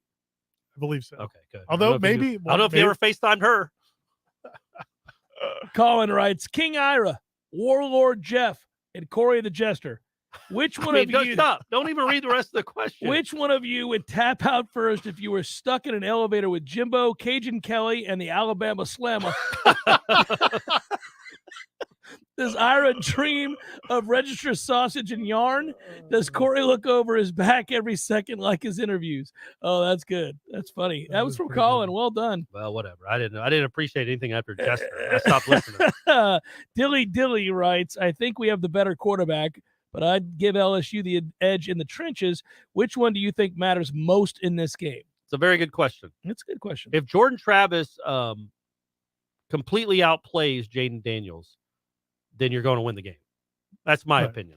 I think so too. And that's why I think Jordan Travis getting hurt in the Florida game last year was such a big deal for those 3 drives, because he was going to outplay Emory Jones until they brought in Richardson. And by that time, you might have had a lead that wouldn't have mattered. Which is a point that somebody mentioned on the Tribal Council, which again, for just $1, you can participate in the Tribal Council. $1. There you go, Matthew. For the year. Yeah. For the year. The entire year, calendar year, not just this season. Right, correct. But somebody pointed out that over the last 9 or 10 games, Florida State won 5 of the last 7 games Jordan Travis started last year. They obviously beat Duquesne, so they've won 5 of the last 8. NC State game, 6 of the last 8. Give us that math win. is hard. Give us man. that W, man. Math Come is so on, man. hard. Yeah. But the NC State game, obviously half the team was sick. Well, including Jordan Travis. Yeah, including Jordan Travis. But the Clemson and Florida games, Clemson you led late, and Florida, I agree 100%. I think the way their quarterback was trying to give Florida State the game. He tried to give the game away. Jordan stays healthy, Florida State's going to win that game going, because I think Florida was going to quit. And I also don't think AR-15, Anthony, whatever, Richardson, I don't think he would have come back in the game. I wish he hadn't, because he played exceptionally well. He did, but I think they had no choice. He was in the injury tent. He didn't look like he was going to play. By the way, they should have fired what's your boy anyhow, because all that time they had him sitting He over wasn't there. playing. Man, what are you doing? Well, we'll see. We'll see how good he is. I'm not telling you that he's the next Cam Newton. I am telling you Emory Jones sucks ass, and everybody knew it, and there was no reason. What are we doing? Is Emory Jones starting wherever he went? I don't have. Where did he go? I'm going to look that up. Look that up. Go ask another question, Jeff. B writes, deal or no deal? If FSU wins Sunday, at Jay Cameron Show has to force feed Brian Kelly register sausage on the 50-yard line. Discount code not included. Yeah, I think old fatty. He's Arizona State. He took over for Jayden Daniels. I do not know that. I do not College football's a circle now. Yeah, it is, man. Flat circle. There we go. Does Gibbons, writes Sir Stuart Wallace, does Gibbons move to center remind you guys of Cam Irving's move? And yes, there he has 8 been years named ago? the starting quarterback. There you go, Emory. Emory No, Jones. another great year at Arizona State, I'm sure. Does Gibbons move to center remind you guys of Cam Irving's move there 8 years ago? His toughness, leadership, and agile ability to move with a whole bunch of get you some takes me back a ways. P.S. Did you guys think Tom Brady was about to give us the Zoolander something cheeks pose? I made fun of Tom yesterday. He don't look right, He looks man. like a woman. He's in trouble. I think things. He kind of does, right? Things He are looks like falling to a pieces in Tom Brady's land. I mean, we've got problems. I don't Yes. understand I don't understand what He's he's doing losing there. his mind. What 45-year-old guy looks at the camera and says, "I've got a lot of blank going on"? Yeah. Yeah, Well, man, welcome to Earth, like that. dude. What are you Yeah. talking about? You're a grown-up. Also, you have 45 assistants. Your life's not hard. Go to hell. Anyhow, sorry. I don't think it's going to be a good year in Tampa. He got you. This is how he talks about it. The guy that got you a Super Bowl. Oh, no, listen, I'm appreciative, but he's You're lost his appreciative, damn but mind. You're not over. I think the first Super Bowl felt a lot sweeter than that last one, right? I like debating which of our Super Bowl championships Right. means more to Understood. me. Look at that, know man. He looks like I don't know, man, like a tennis player from the 80s or like one of the kids in Back to School. The other problem with the fact that he's a $130 and is that who are you kidding What's he with the doing with that hair part again? in the middle? I mean, what are we doing? It looks Tom? like the hair where the people wear the visor with Like the you fake snap hair it on top. Yeah, It's the visor with the fake hair. yeah. It looks like that. No, I need 11 days in the middle of camp before my final year to go situate some stuff. And my answer to you is I've got a lot of stuff going on. Make it the hell up out of here with that nonsense. That's crazy. He's lost his mind. Anyhow, What was the first part of his question? I don't know. Corey got me sidetracked. There. Sorry. That's T. Brady. Tom Brady. Oh, he wanted to know if Dylan Gibbons moved to center. Hey, listen, now hold on. I really was buoyed by that move. I thought Dylan Gibbons looked great at center, and he might end up being their best option given how many guards they already have. So there are other guys that can play guard. I don't know that they're really okay at center, and Dylan Gibbons looked like a natural at center.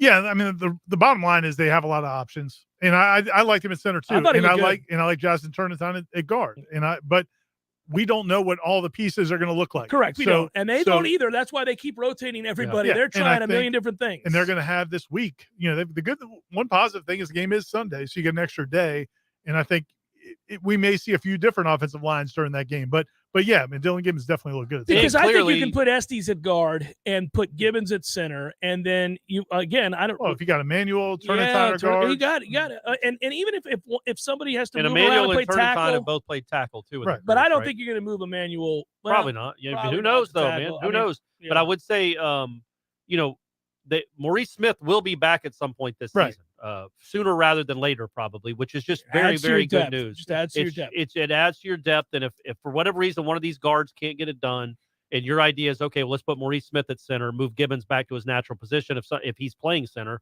you got options now that maybe you didn't have a year or two ago. William writes, it seems likely the Noles will have to come out and attack via the passing game to set up the run. On the flip side of the ball, how do we think LSU will attempt to attack the FSU defense? Based on the answer, do you think they'll find much success?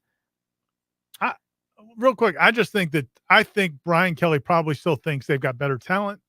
And I think when you looked at the way they played Florida State the last few years, I mean, I think he's going to be trying to pound the ball if he can. And now maybe he won't be able to, but I don't think they're going to be super wide open in this game. I think they're going to wait for Florida State to make some mistakes. I would do the opposite if I were him. I'd spread us out. I'd have 4 wide with those receivers, and I'd make you cover me. And I'd put Jayden Daniels in the shotgun, and I'd throw it. But that's me. That's what I would do. Now, you may be right. He may not do that. He may not trust it. And I haven't been in practice to watch either of their quarterbacks, so I have no idea how well they've played. But if they've been any good at all, I'd say to Florida State, I'm throwing the ball to these elite receivers, and I don't think your defensive backs can cover. But man, you could get in a hole pretty quick. You could. I mean, you got to give to get. You got to figure out what you want here. I don't think if I'm looking at that film, I'm going, hey, this average ass offensive line of mine is not going to push this defensive line off the ball for Florida State. So I'm just banging my head into a wall. Now you could say, I also don't think Florida State can score on me, and I'm just going to keep it close, and then we'll break something out in the second half. But I think the best chance to move the ball early would be to try to startle Florida State's defensive backs with the talent that I have at wide receiver. You could argue, well, you got to keep your quarterback upright. I'd say he's mobile. He'll make the first guy miss. Yeah, Adam Fuller talking about Butte the other day. He said he's like a running back at receiver, and that when he gets the ball in his hands, you're not just bringing him down easily. I mean, he is a difficult guy to bring down. Is he catching balls 60 yards downfield, or is it more underneath and then breaking plays? Because I haven't watched a lot. Yeah, he can beat you deep. I'm worried. He's a complete receiver. I'm worried about him. I think I don't know what you do there. I mean, again, you Galooly him. I mean, we've already had this conversation. Next question. Again, I would argue that it's going to be important that Duke Cooper be back in this game. Okay, well, it's fun. It's a fun question. I don't know what they're going to do in terms of their strategy. Can we get Jeff an FSU hat to wear during the pregame show? Actually, I thought I had one in the car before I did the pregame show. I usually do. I have a golf FSU hat that I like to wear. And I got halfway to Hotel Indigo for the pregame show and realized I had forgotten it at home. What'd you wear? Just my black TaylorMade hat, but I was wearing a black FSU shirt, so it matched. All right, okay. It was fine. But I had an FSU hat I was going to wear. So next time, Nole fan, I'll get it done. 6-6 writes, do you guys see the trenches battle shaking out on both sides, and do you think that advantage decides the game? Okay, I think that's a similar you might have question. already read that. Well, he had a similar question earlier. Yeah, I think I may have answered all of the Twitter questions, guys. Oh, well, perfect. Seems unlikely. I don't know. I mean, I want you to go back and vet it, Ira, but I will. I know you will. You move over to Facebook, but I'll move over there. I'll do some research. All right, go ahead. What's up, gents? Wondering if I'm the only person who got infuriated with the 2-point conversion call to start last Saturday's game. Is this a signal of Mike Norvell once again taking unnecessary risks this season? One would think we have the talent this year to play a game straight up, especially amongst the likes of Duquesne. Well, Hassan, I don't think he did it for fear of Duquesne, and he wanted to get a decided advantage early. I think he just did it to show something to LSU and make them have to prepare for it. It also, I wouldn't have done it, by the way. I would have kicked the extra point. Yeah, yeah.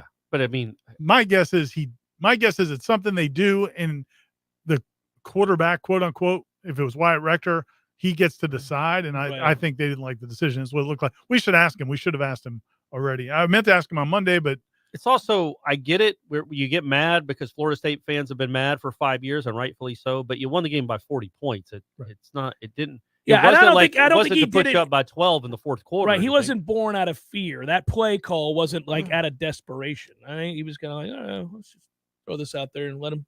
They kicked all the other ones. Yeah, let them prepare for the swing. Well, because the first one went so well, Corey. I know. But did they line up? I didn't even remember. Did they line up in that same swinging gate formation for every PAT and then came back and snapped the ball for a kick, or did they just line up in regular kick? I can't remember either.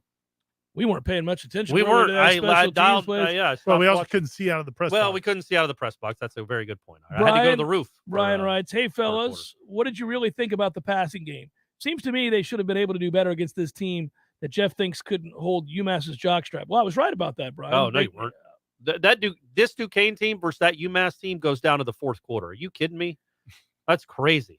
We don't even know what UMass or Duquesne is. They didn't show us anything. That's the game we need, though. We do need Duquesne UMass. They need to get on the schedule. So my assertion that Florida State would have no trouble with Duquesne. No, that's not what absolutely correct. That's not what I was correcting.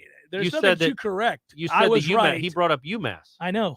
Yeah, Duquesne. UMass beat Duquesne's ass a few years ago. I'm not starting this conversation. I didn't know we were in 2016 okay, again. Here we go. Well, you love to go back to last year's games and tell people. That's ridiculous. Walt Bell has been through that program since then, son. Wondering if we have enough firepower and upfront talent to hold off LSU. This is looking more like a defensive battle. What say you? Yes, I've been bringing up the fact that I thought it would be a lower scoring game. That is if Florida State can keep LSU's receivers in front of them and make the one thing you worry that gives me pause about this game, because I am bullish on Florida State. I think they're obviously they've got more experience playing together. I think that I think the teams right now are equal-ish. I don't know that Florida State has special dudes. They have pretty good college football players across at a lot of different positions. I don't know if any of them are special. LSU's got at least 2 or 3 special guys that can change games. And Florida State, I don't know that you can say, okay, that guy's the best guy on the field. LSU might have the 3 best guys on the field. Yeah. That's always a concern. They have more talent than Florida State. They may not be a better team, but like they have more talent. The top-end elite talent is better. But as we've seen numerous times, sure, you can lose games to teams with less talent. Florida State has made a habit of it here in recent years. So that can happen. But man, they got some guys that are just special. What can you do? Burke asked, what's your favorite FSU LSU memory? Mine was the 40-35 victory in 1983 in Baton Rouge as Burke, heavy underdogs. I've known Burke for years. Burke's older than me, so that makes sense. LSU's Dalton Hilliard versus our Greg Allen. Bobby's 200th victory is a close second. Well, that was because of the fight. The fight on the sideline. They had to. They're holding Bobby up, carrying him across the field. Then they drop him so they can go get in the fight. The fight was awesome. That was great. Oh, the fight was good. That's my favorite. I'd say not. I was at the 91 game where they were down 16, and that was a bad LSU team on the road in Baton Rouge. Really bad LSU team. They came back in the rain. Me, 16-year-old, being really nervous that this dream season was about to end. And then the Braves lost in Game 6 of the World Series about an hour later after that game ended with Puckett hit the walk-off home run. And then lost the next night, too, to lose the World Series. That was a great moment.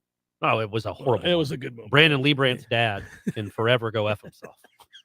Then Matt Fryer, legend, asks, what is the race to points-wise to win the game? I don't understand what's happening. We're doing He just Facebook. dismissed Twitter. He didn't dismiss. He's asked 20 Twitter But he questions. said he asked them all. Well, that's No, Jeff, I was going to man. go back during the break and see if know I that had Jeff missed any. just I'm the speaks in- captain now. I mean, get to the Facebook. That's This ridiculous. is Captain Twitter over here. That's I got ridiculous, man. And remember what happened on his foul up back in the spring, and he didn't want Twitter questions that week, but he loves Twitter every other week. Facebook's always there for you, and you just keep dismissing her. Well, luckily, we have to take a break. I'll go back. Let's calm the emotions down. I've been looking at all this Facebook I stuff know for you you have, over man. there. You just said because Facebook's always there for you. Because I went. literally said that. You guys, I question your allegiances to both. I think it's shaky if you will align yourself with Facebook or Twitter. Yeah. I'm just letting you know that. And honestly, we should probably be more into the chat. Yeah. These guys are actually watching us live. But, Facebook, it's been a staple of the show for so long. Seminole Headlines, 93.3 Real Talk Radio, Warchant TV continues in a moment. Your local news now. An officer was injured in a shooting incident that occurred Sunday night, according to the Moultrie Police Department. Officers responded to 1712 First Avenue in reference to a wanted suspect who had multiple felony warrants out for his arrest. When officers attempted to make contact, the suspect opened fire. The officers returned fire, and the suspect then barricaded himself in his room. One officer was injured during the incident. The officer has since been treated and released. The suspect has been taken into custody without further incident and is currently being held at the Colquitt County Jail. A man is in custody after a shooting occurred in Northwest Leon County Saturday night. The shooting happened around 8 p.m. Saturday on Tower Road and John Boy Lane. A group of people got into an argument which led to shots being fired. One person was injured and transported to the hospital with non-life-threatening injuries. Detectives were able to identify the suspect as Lance Dickey. He was taken into custody and is charged with one count of attempted second-degree homicide. This is Rachel Lene with your Real Talk 93.3 local news update, brought to you by Macklemore Systems, Tallahassee's go-to Mac store. Check them out online at MacklemoreSystems.com. This is meteorologist Paul Trombley with your Real Talk 93.3 weather update. Chance for scattered thunderstorms this afternoon. Otherwise, sunshine mixed with clouds at times. Daytime highs approaching 90, winds out of the east, 5 to 10 miles per hour. Chance for scattered thunderstorms again tonight. Lows around 74, partly cloudy. A mix of clouds and sun. Tomorrow, scattered thunderstorms likely. Daytime highs approaching 91. This report is brought to you by The Lawn Johns. For all your landscaping and lawn care needs, visit thelawnjohns.com. Right now, 91. There's fun to be had every night at the Corner Pocket. Take home prizes on Trivia Tuesdays and Beer Bingo Thursdays. And kickstart your weekend with Martini Fridays. Plus, happy hour runs every weekday and game day specials every time the Noles take the field. Watch all the best games at the Corner Pocket's Vegas Wall, featuring 560 inches of flat screen TV heaven. Oh, really? The best food, the best drinks, and the best place to watch all the games. Tallahassee loves the Corner Pocket. Life is stressful. Dinner shouldn't be. That motto is why Register Sausage has been doing business in the Florida Panhandle and Lower Alabama for over 75 years. A proud sponsor of Seminole Headlines, Register Sausage always provides the best Southern smoked sausage to over 140 grocery stores and restaurants throughout the Southeast. Headliners have discovered the Register's difference. You can too. To find a store that carries Registers near you or to buy directly, head to registermeats.com. That's registermeats.com. Register Sausage. Yay, sausage! Here's what you missed on the Greg Tish Show. We need to have history. We need to have literature. It deserves an explanation. We don't need to be promoting lifestyles that come into play for your average elementary school. Well, I had an experience with this. When my daughter was in school, her teacher gave her a book to read, but then she asked me what the C word is. That was in the book. That was in the book. Okay, so talking about the C word. So you're talking about conservatives, right? The Greg Tish Show, Monday through Friday, 6 to 9 a.m., only on Real Talk 93.3. Seminole Headlines returns now. Head to YouTube and search for Warchant TV today to catch the show live or on demand. Now, here's Jeff Cameron, Ira Schofel, and Corey Clark. I did a deep dive, Ira, and I found some more Twitter questions. Look at that. Let's go. Not a lot, but I found the some. show needed. Would Corey Clark keep his word and pour gumbo over himself during the postgame show when the Noles pull out that W? No, it'll be a hurricane or a hand grenade, or again, I'll flash my chest for beads. Those are the three options I'm thinking of right now. Yeah, I'm not doing a whole have thing a of hurricane. gumbo, Do a hurricane. but I just don't think I could get gumbo readily available you at could, midnight. They had a thing at one point when I was in college and I went there. They had a thing at like one of those stands where they sell booze, where it's not even like a bar. You just like go up to the thing. Oh yeah. And they had some kind of thing where you drank like 3 straight different drinks. Like that's their thing. It's a hand grenade and like 2 other drinks. Right. One of them wasn't a hurricane. It was 3 drinks. Well, I'm not doing that. When I drank the third drink, I literally fell down. You were that kind of. It was good. Man, Lord. it had already been a dicey. I was going to say there must be a lot going on. I used to get after it back in the day. He's throwing down. It's good. Some good times. Saul writes, gentlemen, we got that bottoms up. I know it's week 1, but does the defense still draw concern for you? Guys in secondary got burned. Defensive ends going the wrong way on misdirection plays. Gainer's not very good. Is it play calling? Guys just not getting it done. Talent, thoughts, peace. That's from Saul. Was that a Twitter question? That was a Twitter question. Okay, I feel like we could go back to Facebook. It was Duquesne, and they gave up less than 200 yards and 7 points. And my main point being, man, this defense isn't great. It's not going to be great. It's hopefully better than it was last year, which was average at best. The last 8 games, the defense was pretty good. Pretty good, like top 40-ish, right? Top 40. But top 40 defenses give up 25, 26 points per game and give up 384 Yeah, no, yards. this isn't going to be a top 10 defense. So you're going to see receivers catch balls, and you're going to see them give up some runs. Again, man, and I know it sounds ridiculous because it was 160 yards and should have been 0 points. But I didn't feel dominance. I mean, I thought there were some nice pass breakups. I didn't feel dominance from that defense. The front. And I felt like there should have been dominance in that game. That's all I'm saying. Well, and that's why I'm a little worried about it. They got, like you're talking about, can they pressure the quarterback? Because if they can't, they're going to get exposed out on the corners. Yeah, but I guess my point was we weren't going to find that out against Duquesne and the way they game planned anyway. They just wanted to punt and get back on the bus. Brad writes, y'all think the fair catch signal will be implemented this week? Let's hope. Let's hope. What do you yell? They don't yell Omaha. What do they yell when they want people to get away from the ball? Peter. Yeah, he's got to yell that a little louder. Walter writes, good afternoon, gents, and showtime. What are the chances of a J-Boo pregame locker room motivational speech? Oh, you can redo the Clemson one. Yeah. Were you guys talking about that without a victory? Were you guys talking about that recently, or were you guys? One of your guys' shows was talking about that recently. And and how it wasn't predetermined. People see that video in the locker room. What was so cool about that team is he wasn't standing up. Like, he wasn't standing up before the team. It was Jernigan, Tulvin Smith, and somebody else. Those James were the Wilder. leaders of that team. Yeah. Jameis just happened, and then Jameis was a leader too, but Jameis stood up on the side and started talking. But there were 3 other dudes that were running that meeting. So what's funny about it is after the game, because we were covering the game, we're in the press box. You might have been on the field for that game. Mm-hmm. So we didn't see it live. Like, we saw people tweeting it afterwards and reacting to it. But I talked to Mark Robinson, who's Jimbo's like number 2 guy, who went with him to Texas A&M. And he said he wasn't supposed to talk. We had no idea he was going to talk. And we had no idea ESPN was going to carry it live. Like, we knew the camera was in there. We thought they were going to show it later, like, especially if the game was going well. We had no idea they were going to be showing that live. But he goes, but Jameis is Jameis, man. He just killed it. Made it happen. Down by 4 with 2 minutes left in the game. Starting quarterback goes down. Who do you go with? Tate, J.J. Costantino, or Blackman? We're not there yet with Tate, are we? Well, you know what?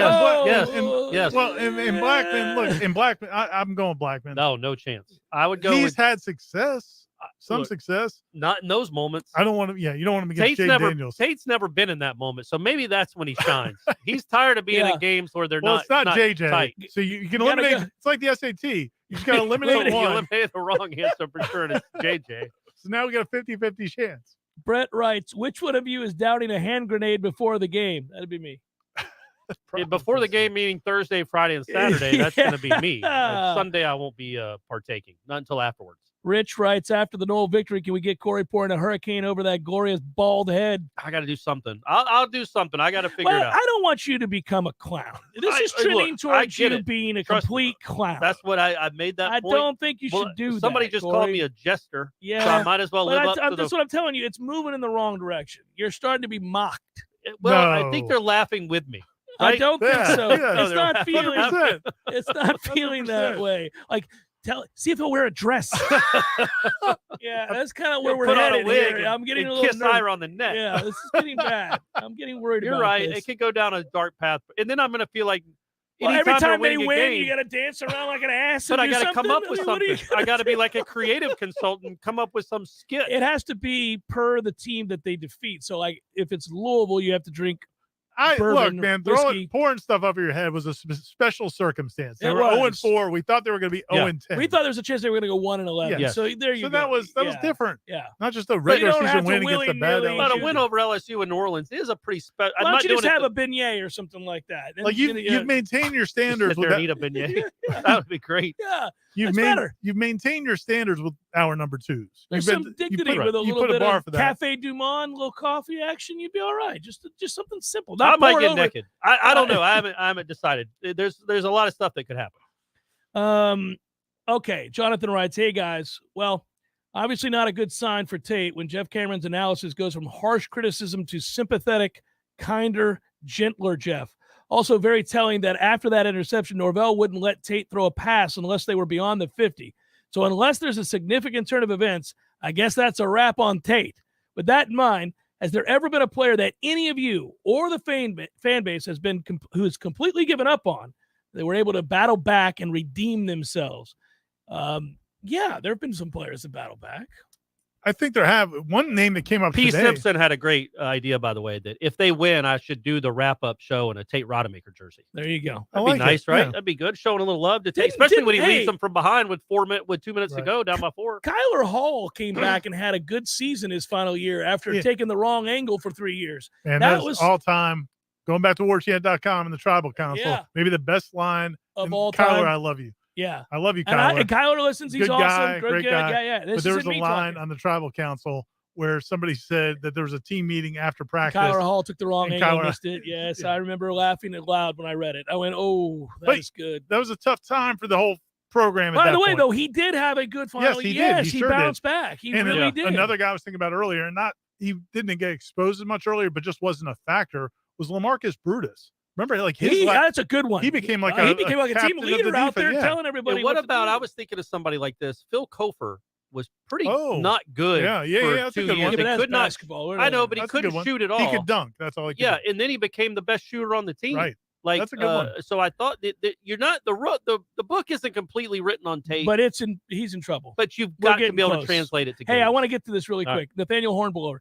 Wilson looks like a solid threat. Pittman looks like a dog in the slot. Deuce looks like the sky's the limit. McClain and Portier appear to be solid options, and Pokey didn't even play. Imagine if Wright could be healthy. Damn it, man. You hate to yet again play the if Mike weren't curse card, but that would really change the calculus based on what I saw Saturday night. P.S. Does anyone know if the coaches plan to swing by and holler at Destin Paisan while they're in Louisiana? Not like that. I mean, really holler at him because we could use him. Hashtag cheesy scrambled eggs with ketchup and register sausage on the side. That's what I'm talking about. I did it just for you because he had that. But you got those receivers, if they were healthy and fully involved, to go along those 3 running backs. You're like, that's not a bad skill position room now. This is looking more like top half of the ACC skill position, where last year it was clearly. There's 1 minute left. There's more register sausage jokes and Tate Rodemaker questions that I'm not going to do it. Prove them all wrong, man. Prove them all wrong. Now is your time. Noel Tiggety writes, happy register and Dewey sausage week. Over under Jordan Travis rushing yards 70. Under. Over under Jordan Travis passing yards 255. Over. Under. Over. Ira's bullish on the. Well, they're gonna put 600 yards. Noel's gonna romp. Heisman run begins. All right, that's it. That's all. See you guys boys. in New Orleans, See baby. you in New Orleans. We ain't leaving New Orleans without a victory. Let's go. Sure. Let's go. For Ira and Corey, I'm Jeff. Thanks for listening, everybody. Good job, Director Matthew, as always. And thanks to all of you. Be good, everybody. We'll talk to you later in the week. Peace.